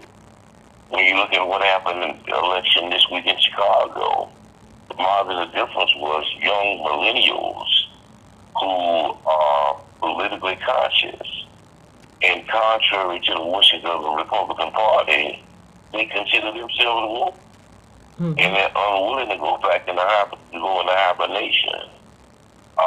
And they're going to be woke for the rest of their lives, and they're going to teach their children how to be woke. And so you really are looking at a renaissance of political activities from young people who traditionally had not been so directly involved in the political process. And that's one of the fears of Republicans, which is why they're trying to curtail the educational process and ban these books and close these libraries, because these millennials read and they're very astute and have some historic understanding against them as to what they're up against. And yeah, I think that what you're looking at is the beginning of the end of the empire, because there's a different value, there's a different ideology, and these people are not all about money, but about the quality of life, and not just for themselves, for other people. Well, indeed, we've got Reverend Dr. Marshall Hatch with us today, and we've got Dr. Max Wolf, who's rejoined us from yesterday. I mean, because Dr. Wolf, you made the point that the world that we left at the beginning of the pandemic is not the world to which we've returned. And you saw even in the middle of the pandemic, people just got into the streets after watching the murder of George Floyd. And it just seems that people are acting up and acting out. They're not going back to jobs that they're not up for being treated in a condescending way. They want to be paid a prosperity wage. So, so what do you read into these expulsions from last night? Not Reverend. Please don't get upset. Don't pass out. Dr. Wolf, what do you read into these expulsions from last night? The fine tradition of your divinity school, so it's probably upset now. In any case, I think we're at a unique historical moment here, which is why I find this interesting. So look, I think we've reached the point where we either get rid of what we have of democracy, democracy, or we see fundamental change. The other way to see this, right? Which is the Republican Party has backed itself into a bunch of bought and paid for reactionary nostalgia positions that are so far out of whack with the future, represented by younger people, and even the present, represented by majority opinion, that they're only winning in these gerrymandered states with fewer votes, with weird chicanery and voter suppression, and they got to tell a different set of stories because if you read the history, it doesn't point in the direction they want to go. So I think we're at the point where either the sort of sense of entitled, old, sclerotic, burnt-out lies that we grew up with, and the people who are the product of those lies and the proponents of those lies either need to stop everyone else from telling their truth and voting at the polls, or they're kind of on the way out. And I think when you think you might be on the way out, you fight with an existential threat. And I think you could see in Wisconsin, you could see a little bit in Chicago, although it's more civilized, I guess, than the election process. You know you're in trouble when you're in a Chicago race that's relatively more civilized. And you could see it in Tennessee as well with the expulsions, that there's a sense of entitlement. Right? You saw with Donald Trump, too. Like, yes, I got less votes, but I'm the president. The society tells me that I'm the rich white guy, and I get it. Whether I come in first, last, second, third, it's kind of, you guys worry about that because you're into it. Just tell me when you're done, and I get to be president. And so I think there's a sense of entitlement that's bumping into a desire for change. And that, the country has gone through this one, is never a smooth process. Things have changed. Reverend Dr. Marshall Hatch. Absolutely. This is a Lincoln-esque moment. I mean, it's a house divided. And there are two competing visions for the future. And it'll be altogether one or altogether the other.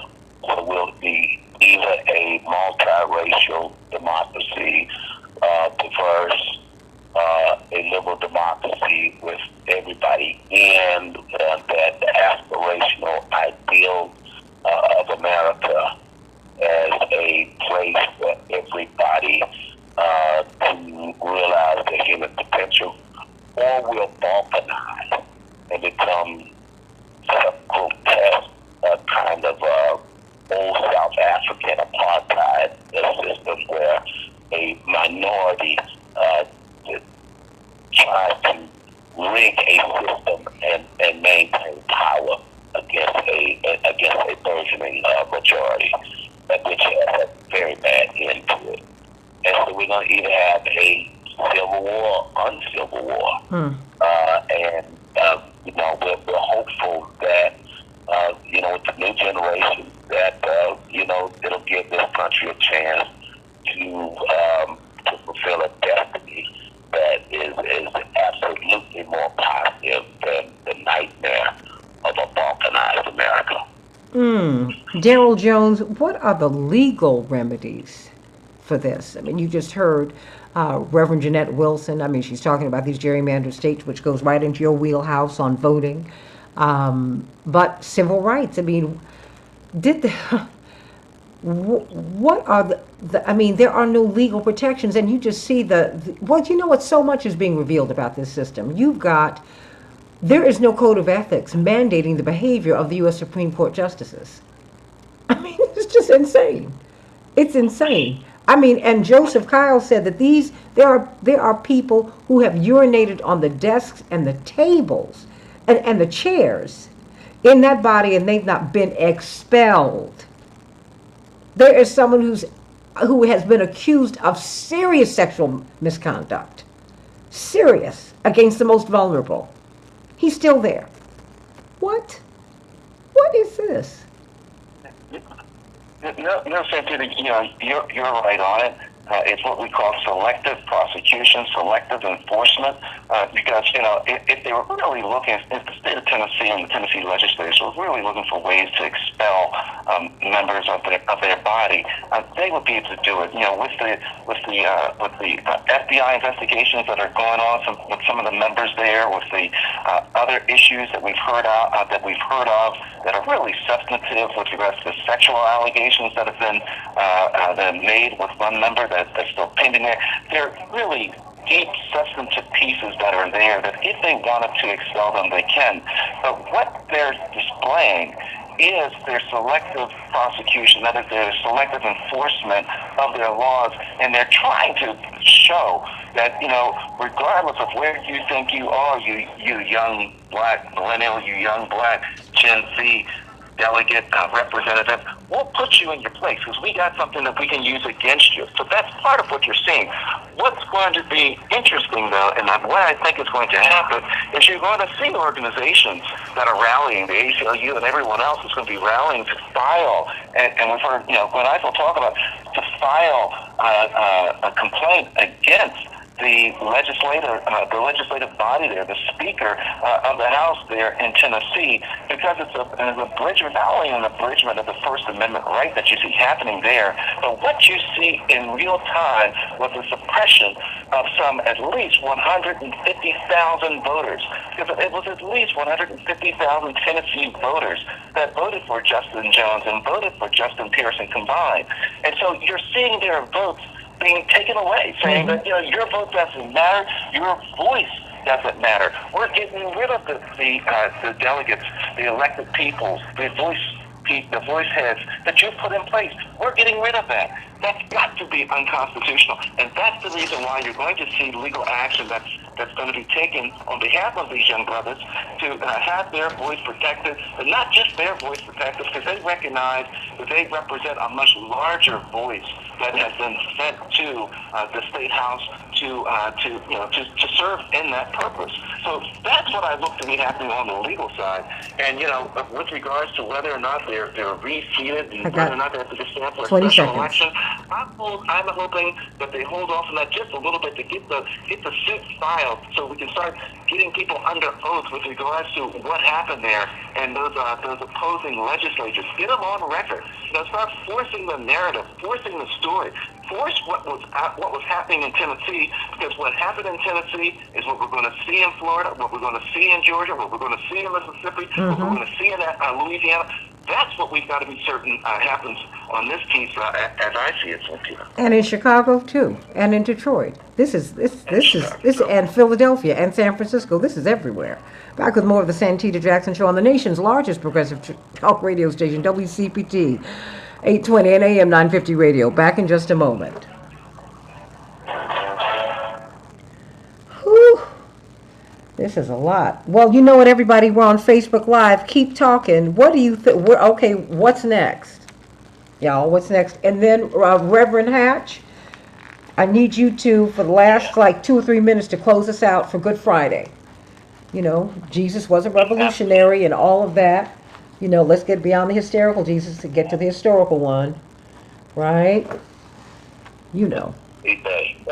Okay, so the last 2 minutes I will give to you to get us out. Yeah, I think some of it's not also. Can you expound on what you mean when you say organized? Wait a minute, what now? Is to split in small states. So basically, the balkanization of the creation of small sovereign states, as opposed to a United States. And the representative in Georgia has already called for a divorce of the blue states from the red states. And Oregon. And Oregon. Yeah. No, this is happening all over the country, right, Reverend? Texas wants to secede from the nation. Yeah. Well, they want to secede from states, like that's what's happening in Oregon. They feel that. They feel that they're not being heard, so they want to move, I think, and become Coloradans. This is happening everywhere. You are seeing a balkanized United States. Wow. Everybody keep talking. Okay, we're back. Not back, but okay. Remarkably, the representative down in Georgia, that's what she's calling. But she's just speaking to Reverend Hatch. She's just speaking to where people are. I don't think she's shaping opinion as much as she's expressing it. And she's putting it out there. Yeah. There are a lot of thoughts out here. And she's a part of the house. Yes. Absolutely. Absolutely. Some of the gun snatches is also because people think there's a civil war. Okay, They now, think liberals are trying to take the guns away for our war. wait a minute. Your sound's a little distorted, Max. Are you on Are you on earphone? No. Earbuds? Okay. No, yeah. Okay, now it's better now. Whatever you've done, it sounds much better now. But keep talking. Yeah, I think some of the gun fanaticism is because these people are gearing up to have a war and to murder the people who they disagree with. And they see attempts to restrict their gun ownership, especially the more military-style weapons, as an effort to, undermine their advantage that they perceive against liberals who are less heavily armed. I think in history, there's a large group of people who are planning to kill you en masse. It's not a great idea to not pay attention to that. But you're absolutely right, Matt. And in fact, that in the underworld of the internet, they have a name for it. It's called the Boogaloo. They're preparing for the war in the streets. Which is why they're not interested in giving up their military-grade weapons, because they actually think they're going to be necessary. And it'll be very dangerous and very 30 seconds. Well, part of it was the signal that Trump was sending from Waco. Stand by, everybody. Hold on, everybody. When you hear my voice, stand by. We're coming up.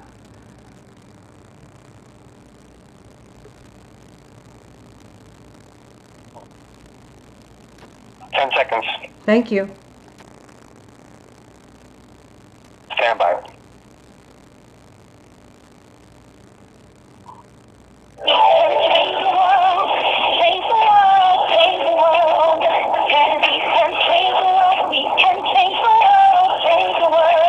This is the Santita Jackson Show.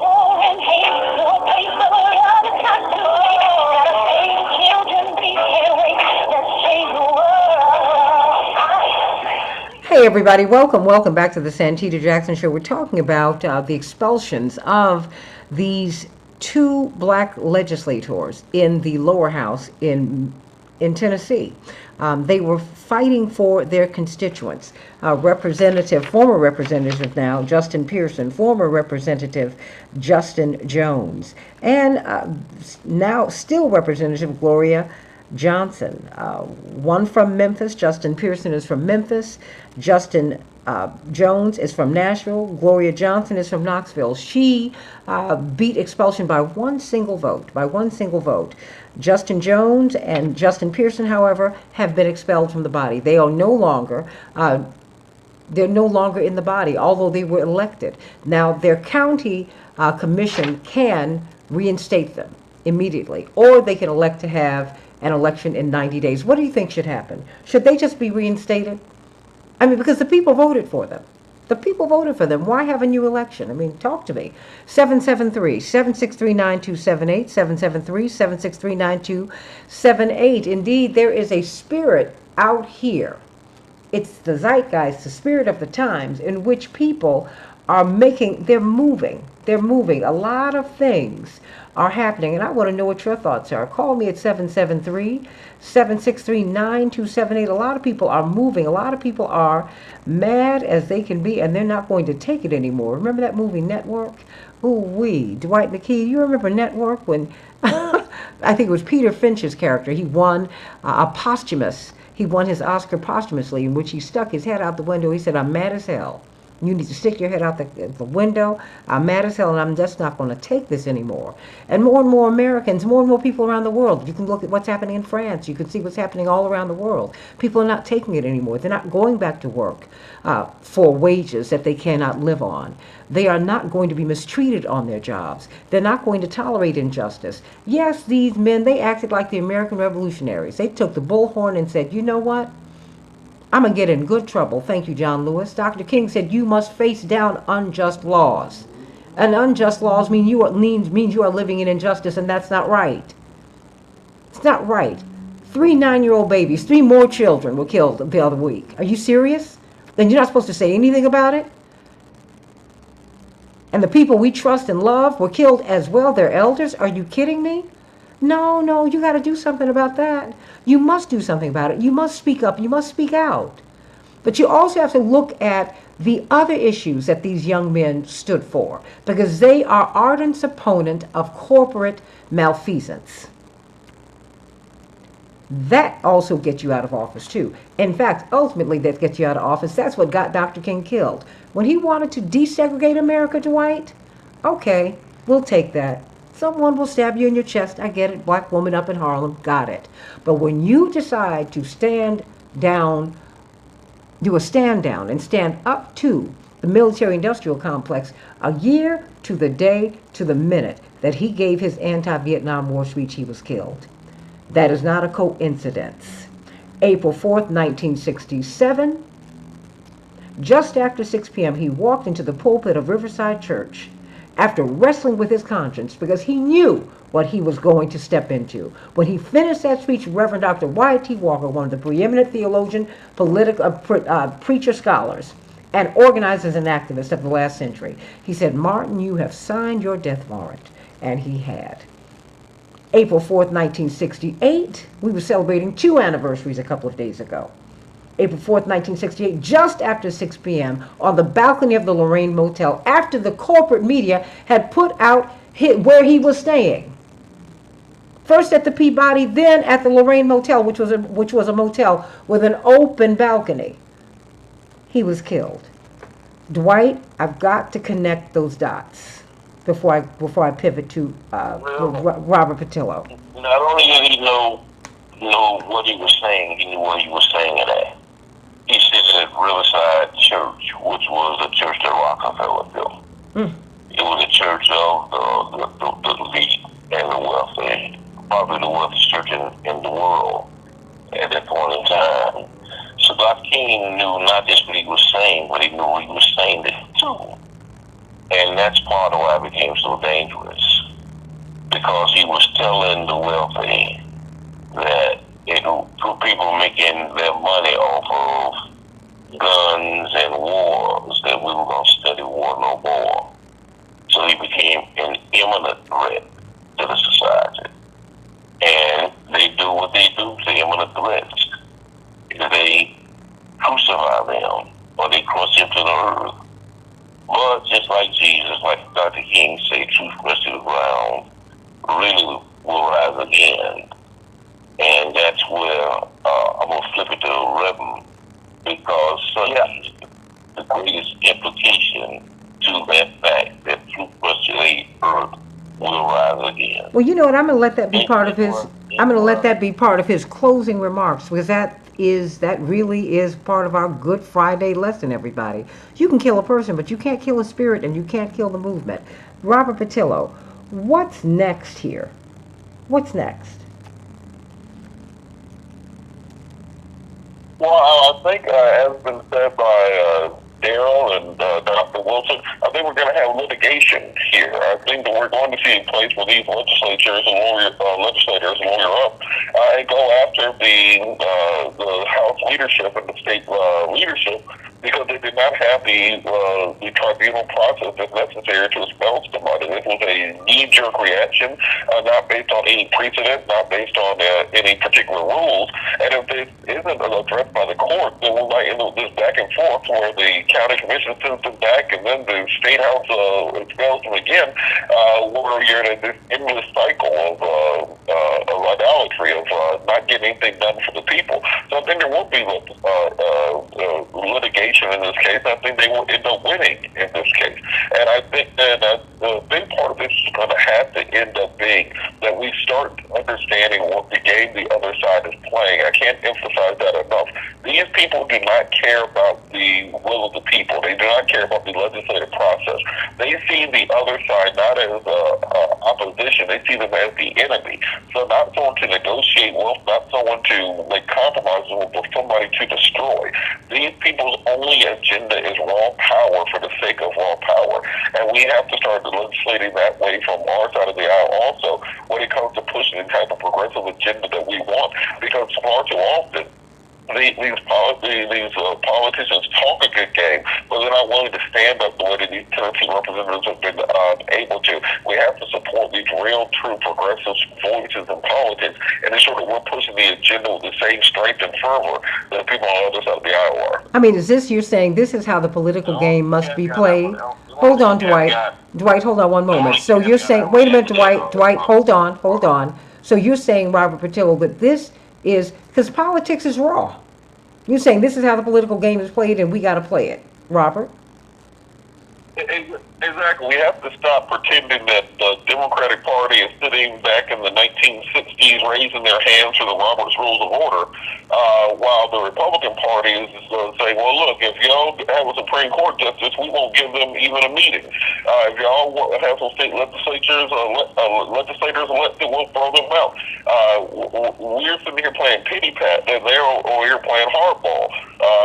So if we're not going to play by the same rules, we're going to continue to lose, and that's what we're seeing going forward. If they're willing to throw these legislators out for standing up against arming teachers in schools to create crossfire, then we should have been willing to throw out Josh Hawley and Marjorie Taylor Greene and expel from Congress anybody involved in the insurrection. You got to play the same game if you want to actually win. And I hope this is a lesson, a clarion call to people to understand that the old rules of politics are out the window. This is strictly a game of power now.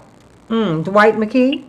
So, the only caveat I would add to that, Robert, is it's not raw power for the sake of raw power. It's raw power for the sake of world domination and for racial supremacy.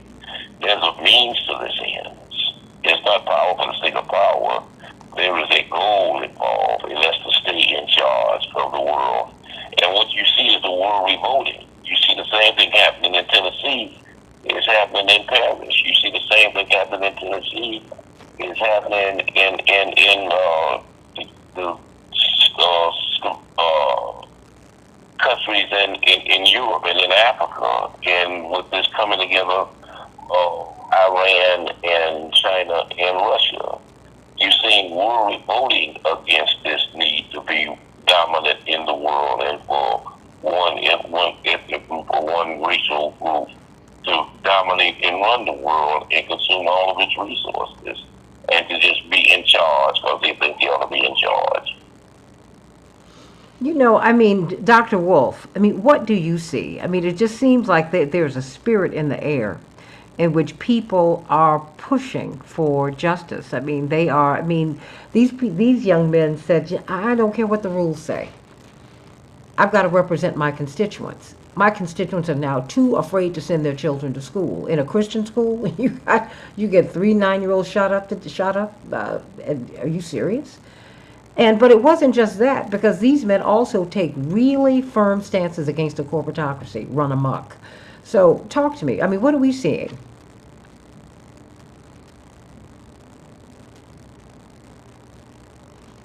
Dr. Wolf, are you there?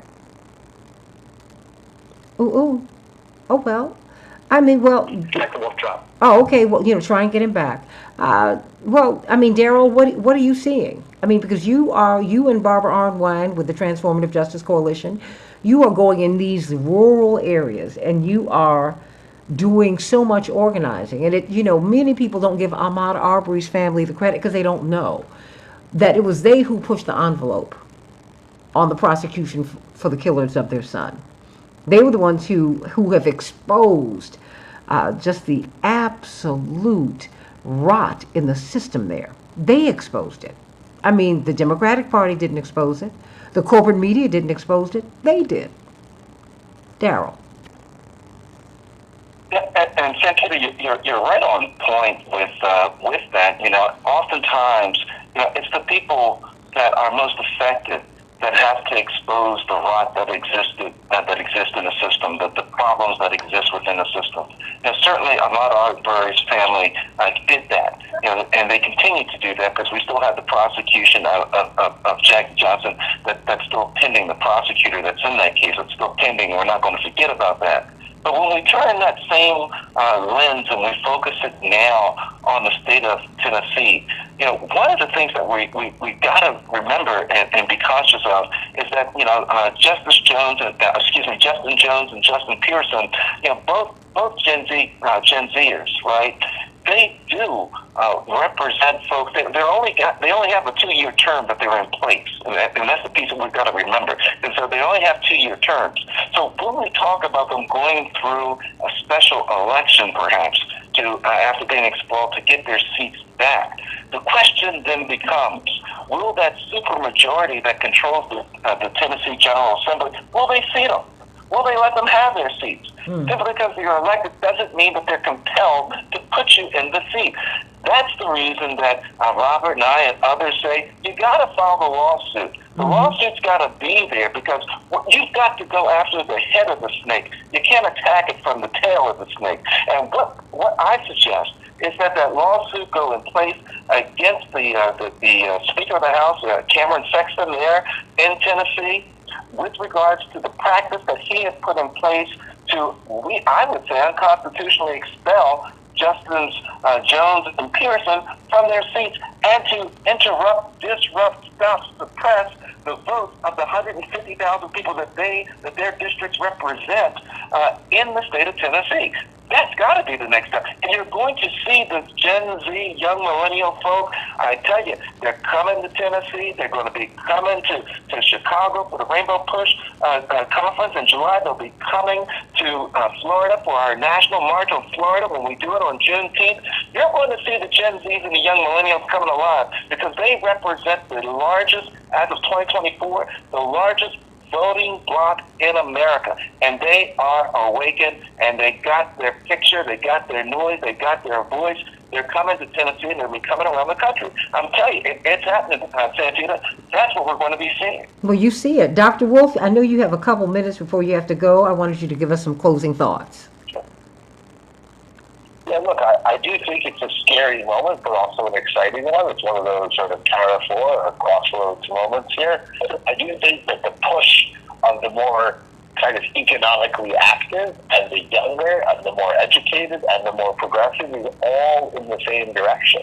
And I think that scares some of the old sort of leadership, and there's a lot of entitlement there, and there's a lot of violence there. And I think we're at that moment here, and I think the battles about women's rights, the battles about gun rights have become incredibly extreme, right? And I know people know this, but Americans tend to forget it because it's a big country and far away from other nations in many cases.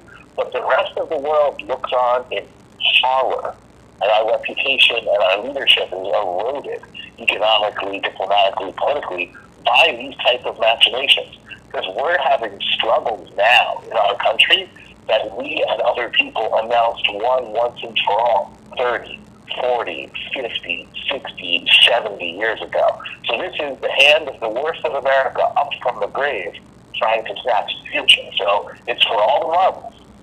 And when something's for all the marbles, and there's a lot of entitlement that's taking place in the most armed, most violent country in the world, one does have to be ready for a lot of chaos.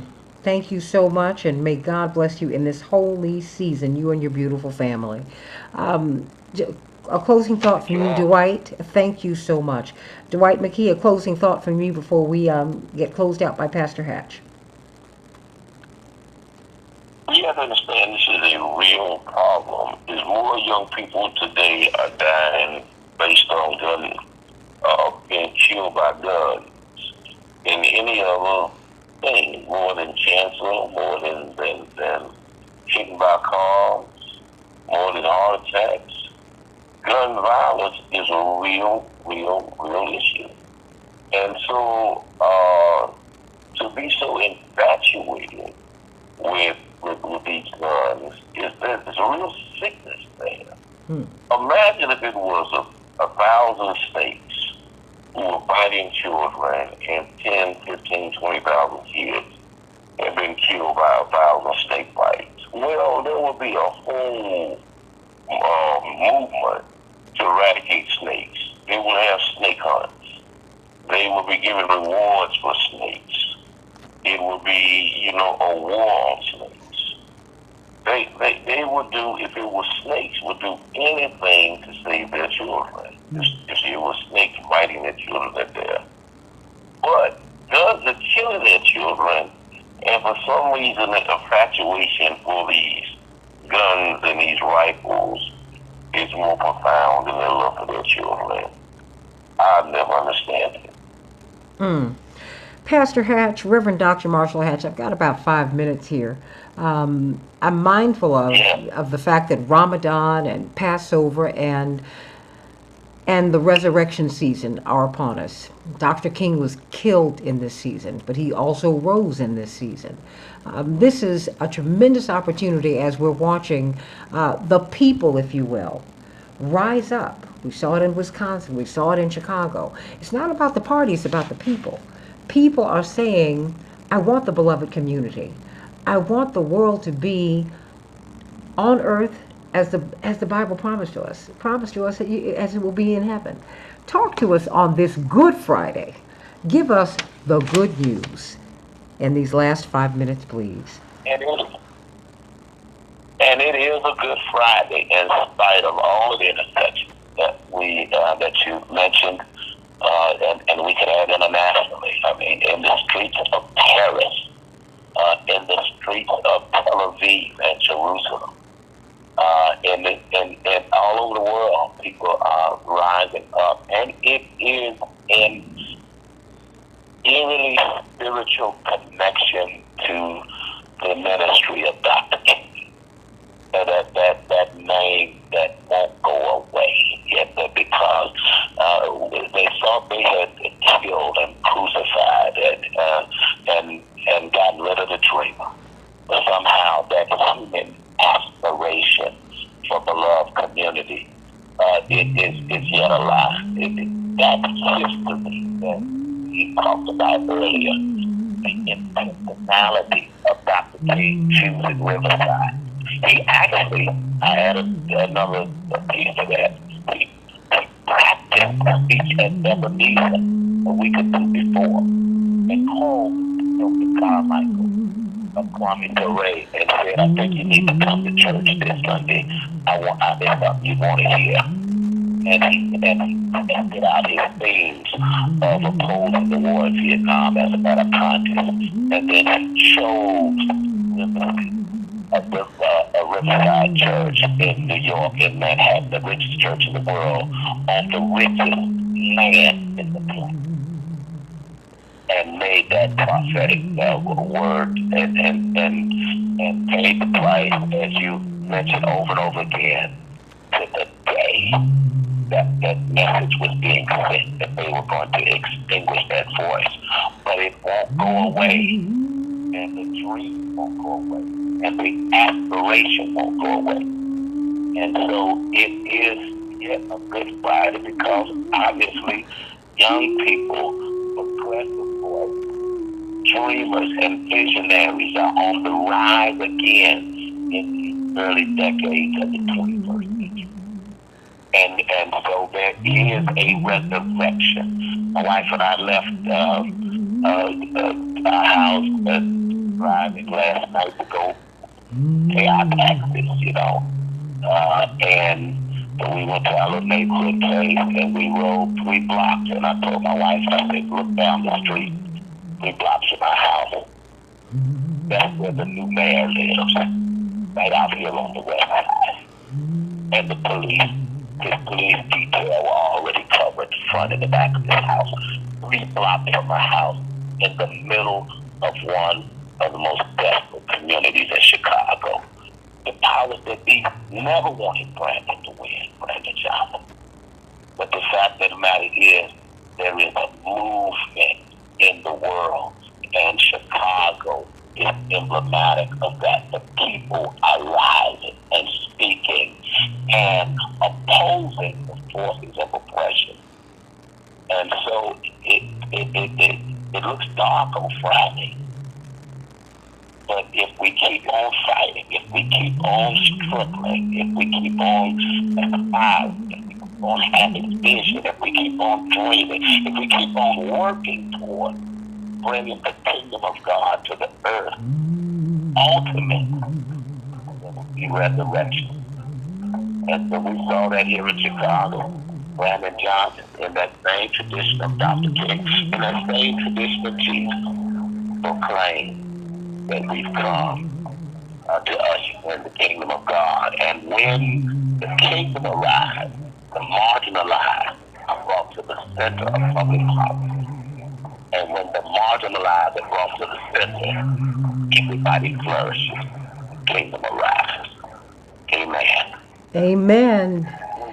Amen, amen, amen, amen. Happy Good Friday to everyone. May God bless you real good. And as Dr. King, one of his favorite songs you heard me humming in the background was, If I Can Have Somebody as I pass along, then my living shall not be in vain.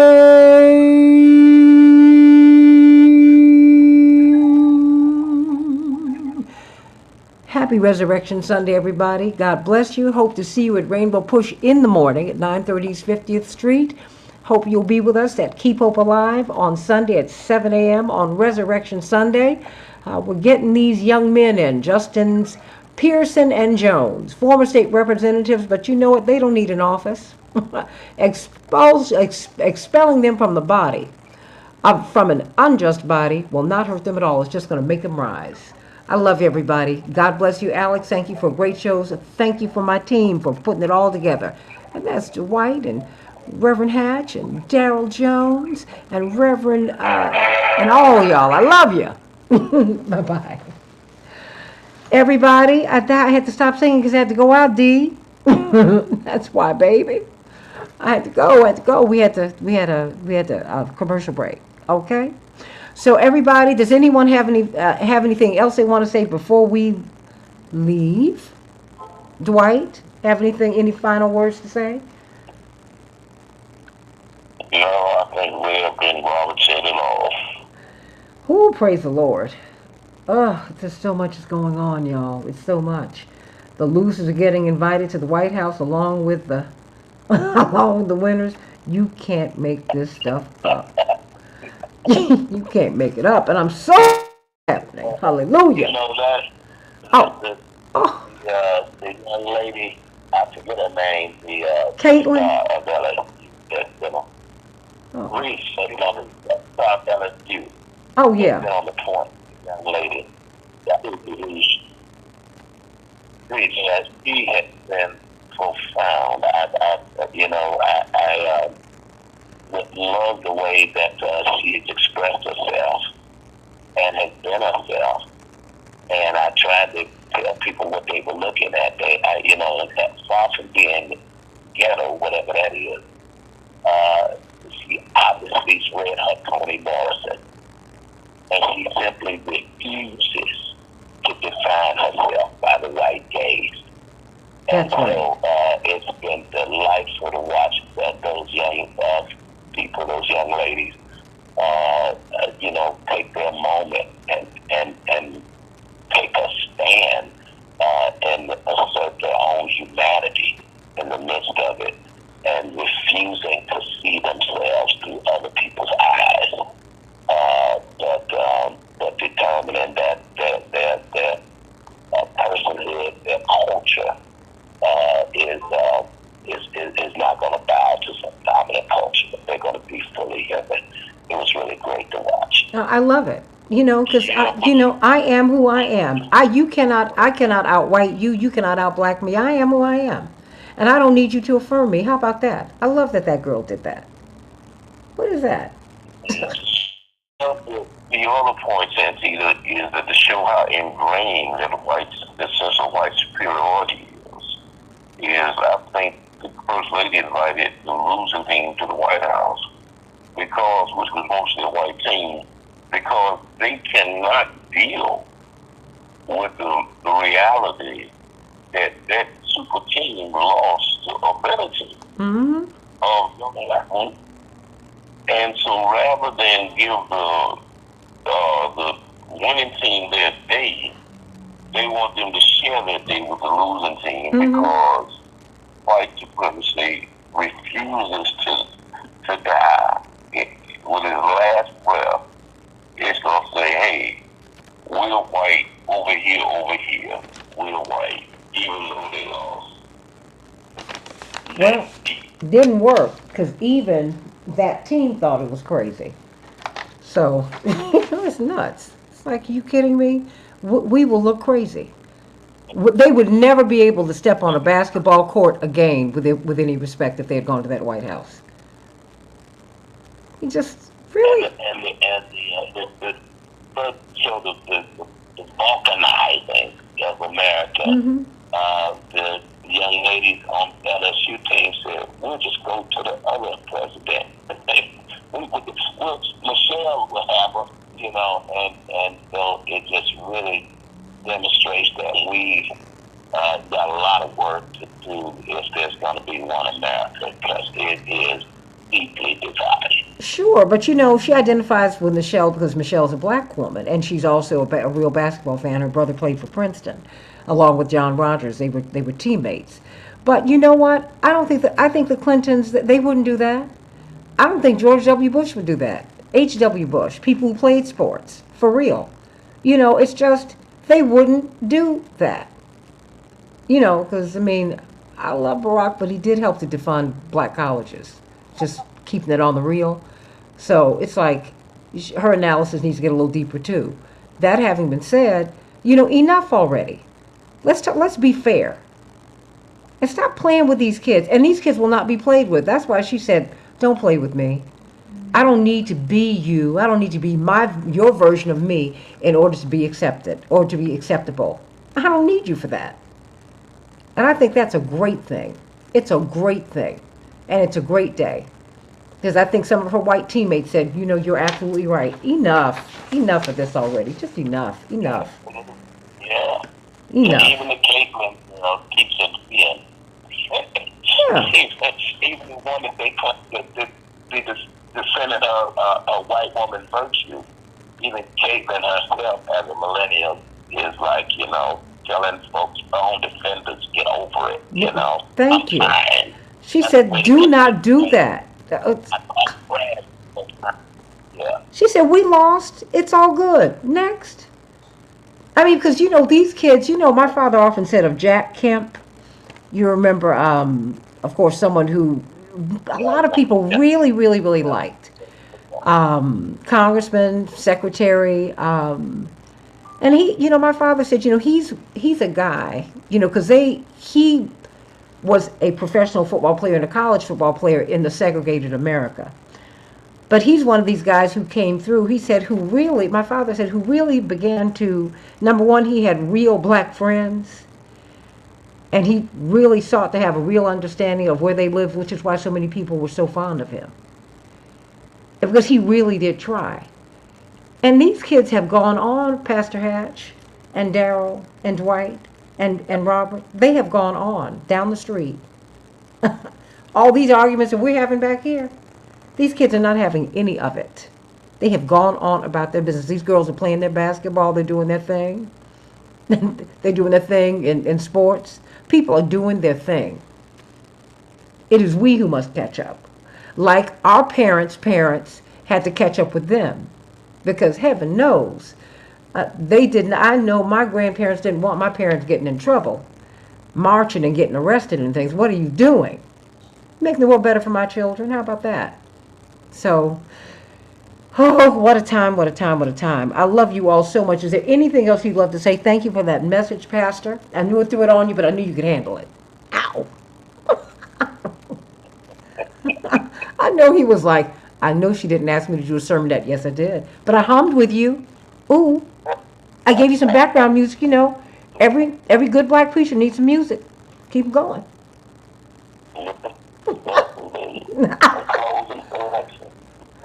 Oh, my goodness.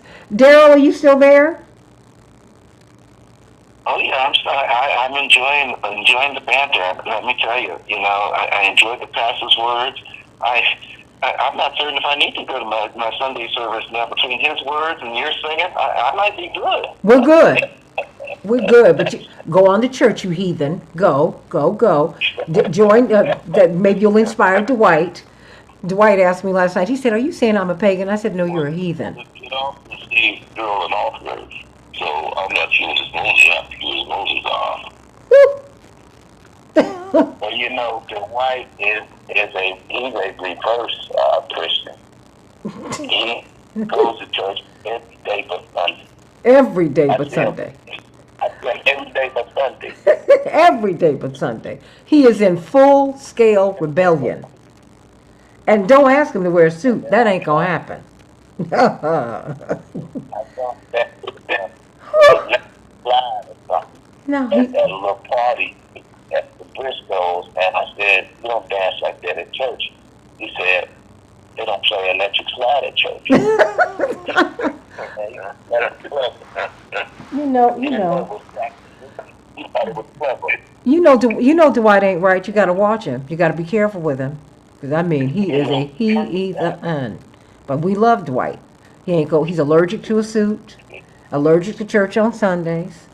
If they're not teaching, if they're not preaching a relevant message, a socially relevant message, whew, that's why everybody in my family calls him. He and my mother are twins in many ways. That's frightening. But there you go. Dick Gregory lives. He's got him diagnosed. That's all I'm gonna say about that. I Oh. talked to her the other day. She's the only one I ever have heard that has diagnosed Dwight in 2 sentences. He had, and he had. And I'm just gonna keep it to myself. But she Thank you. I wanted to hear the diagnosis. Oh no, you don't. Not over the air. No.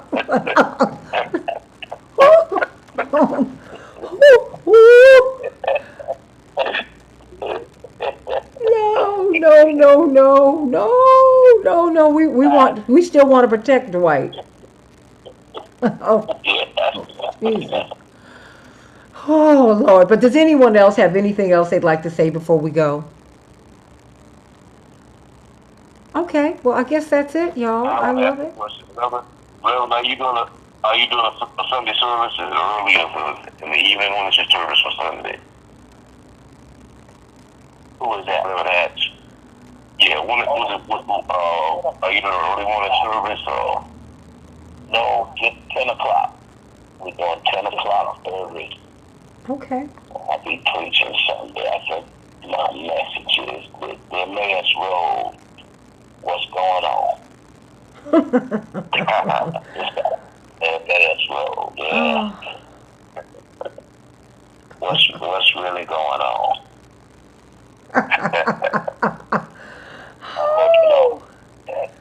I love it. What's really going on? What is really going on? What is it? What's going on? What is going on? I love it. Well, I love you all, and I'm going to keep it moving, but I just love you all so much, and I thank you for all that you all have done for us today. Just lifting us, and we were going to be talking about this election, but this story came up, and we had to keep this thing rolling, because this is a big deal. This is a big, big deal. And you know what? I'm glad it happened. Glad it happened. Glad it happened. It's going to get us woke. Love it. And I love y'all. So I'm going to get on out of here on this Good Friday. So we've got our work cut out for us. I love you all so much. The cross and the legend tree. Pastor, I'm sorry, what'd you say? You all speaking at the same time. I said that the cross and the lynching tree. This is the day of strength, truth. Amen. Amen. Amen. Amen. I'll Amen. talk to you later.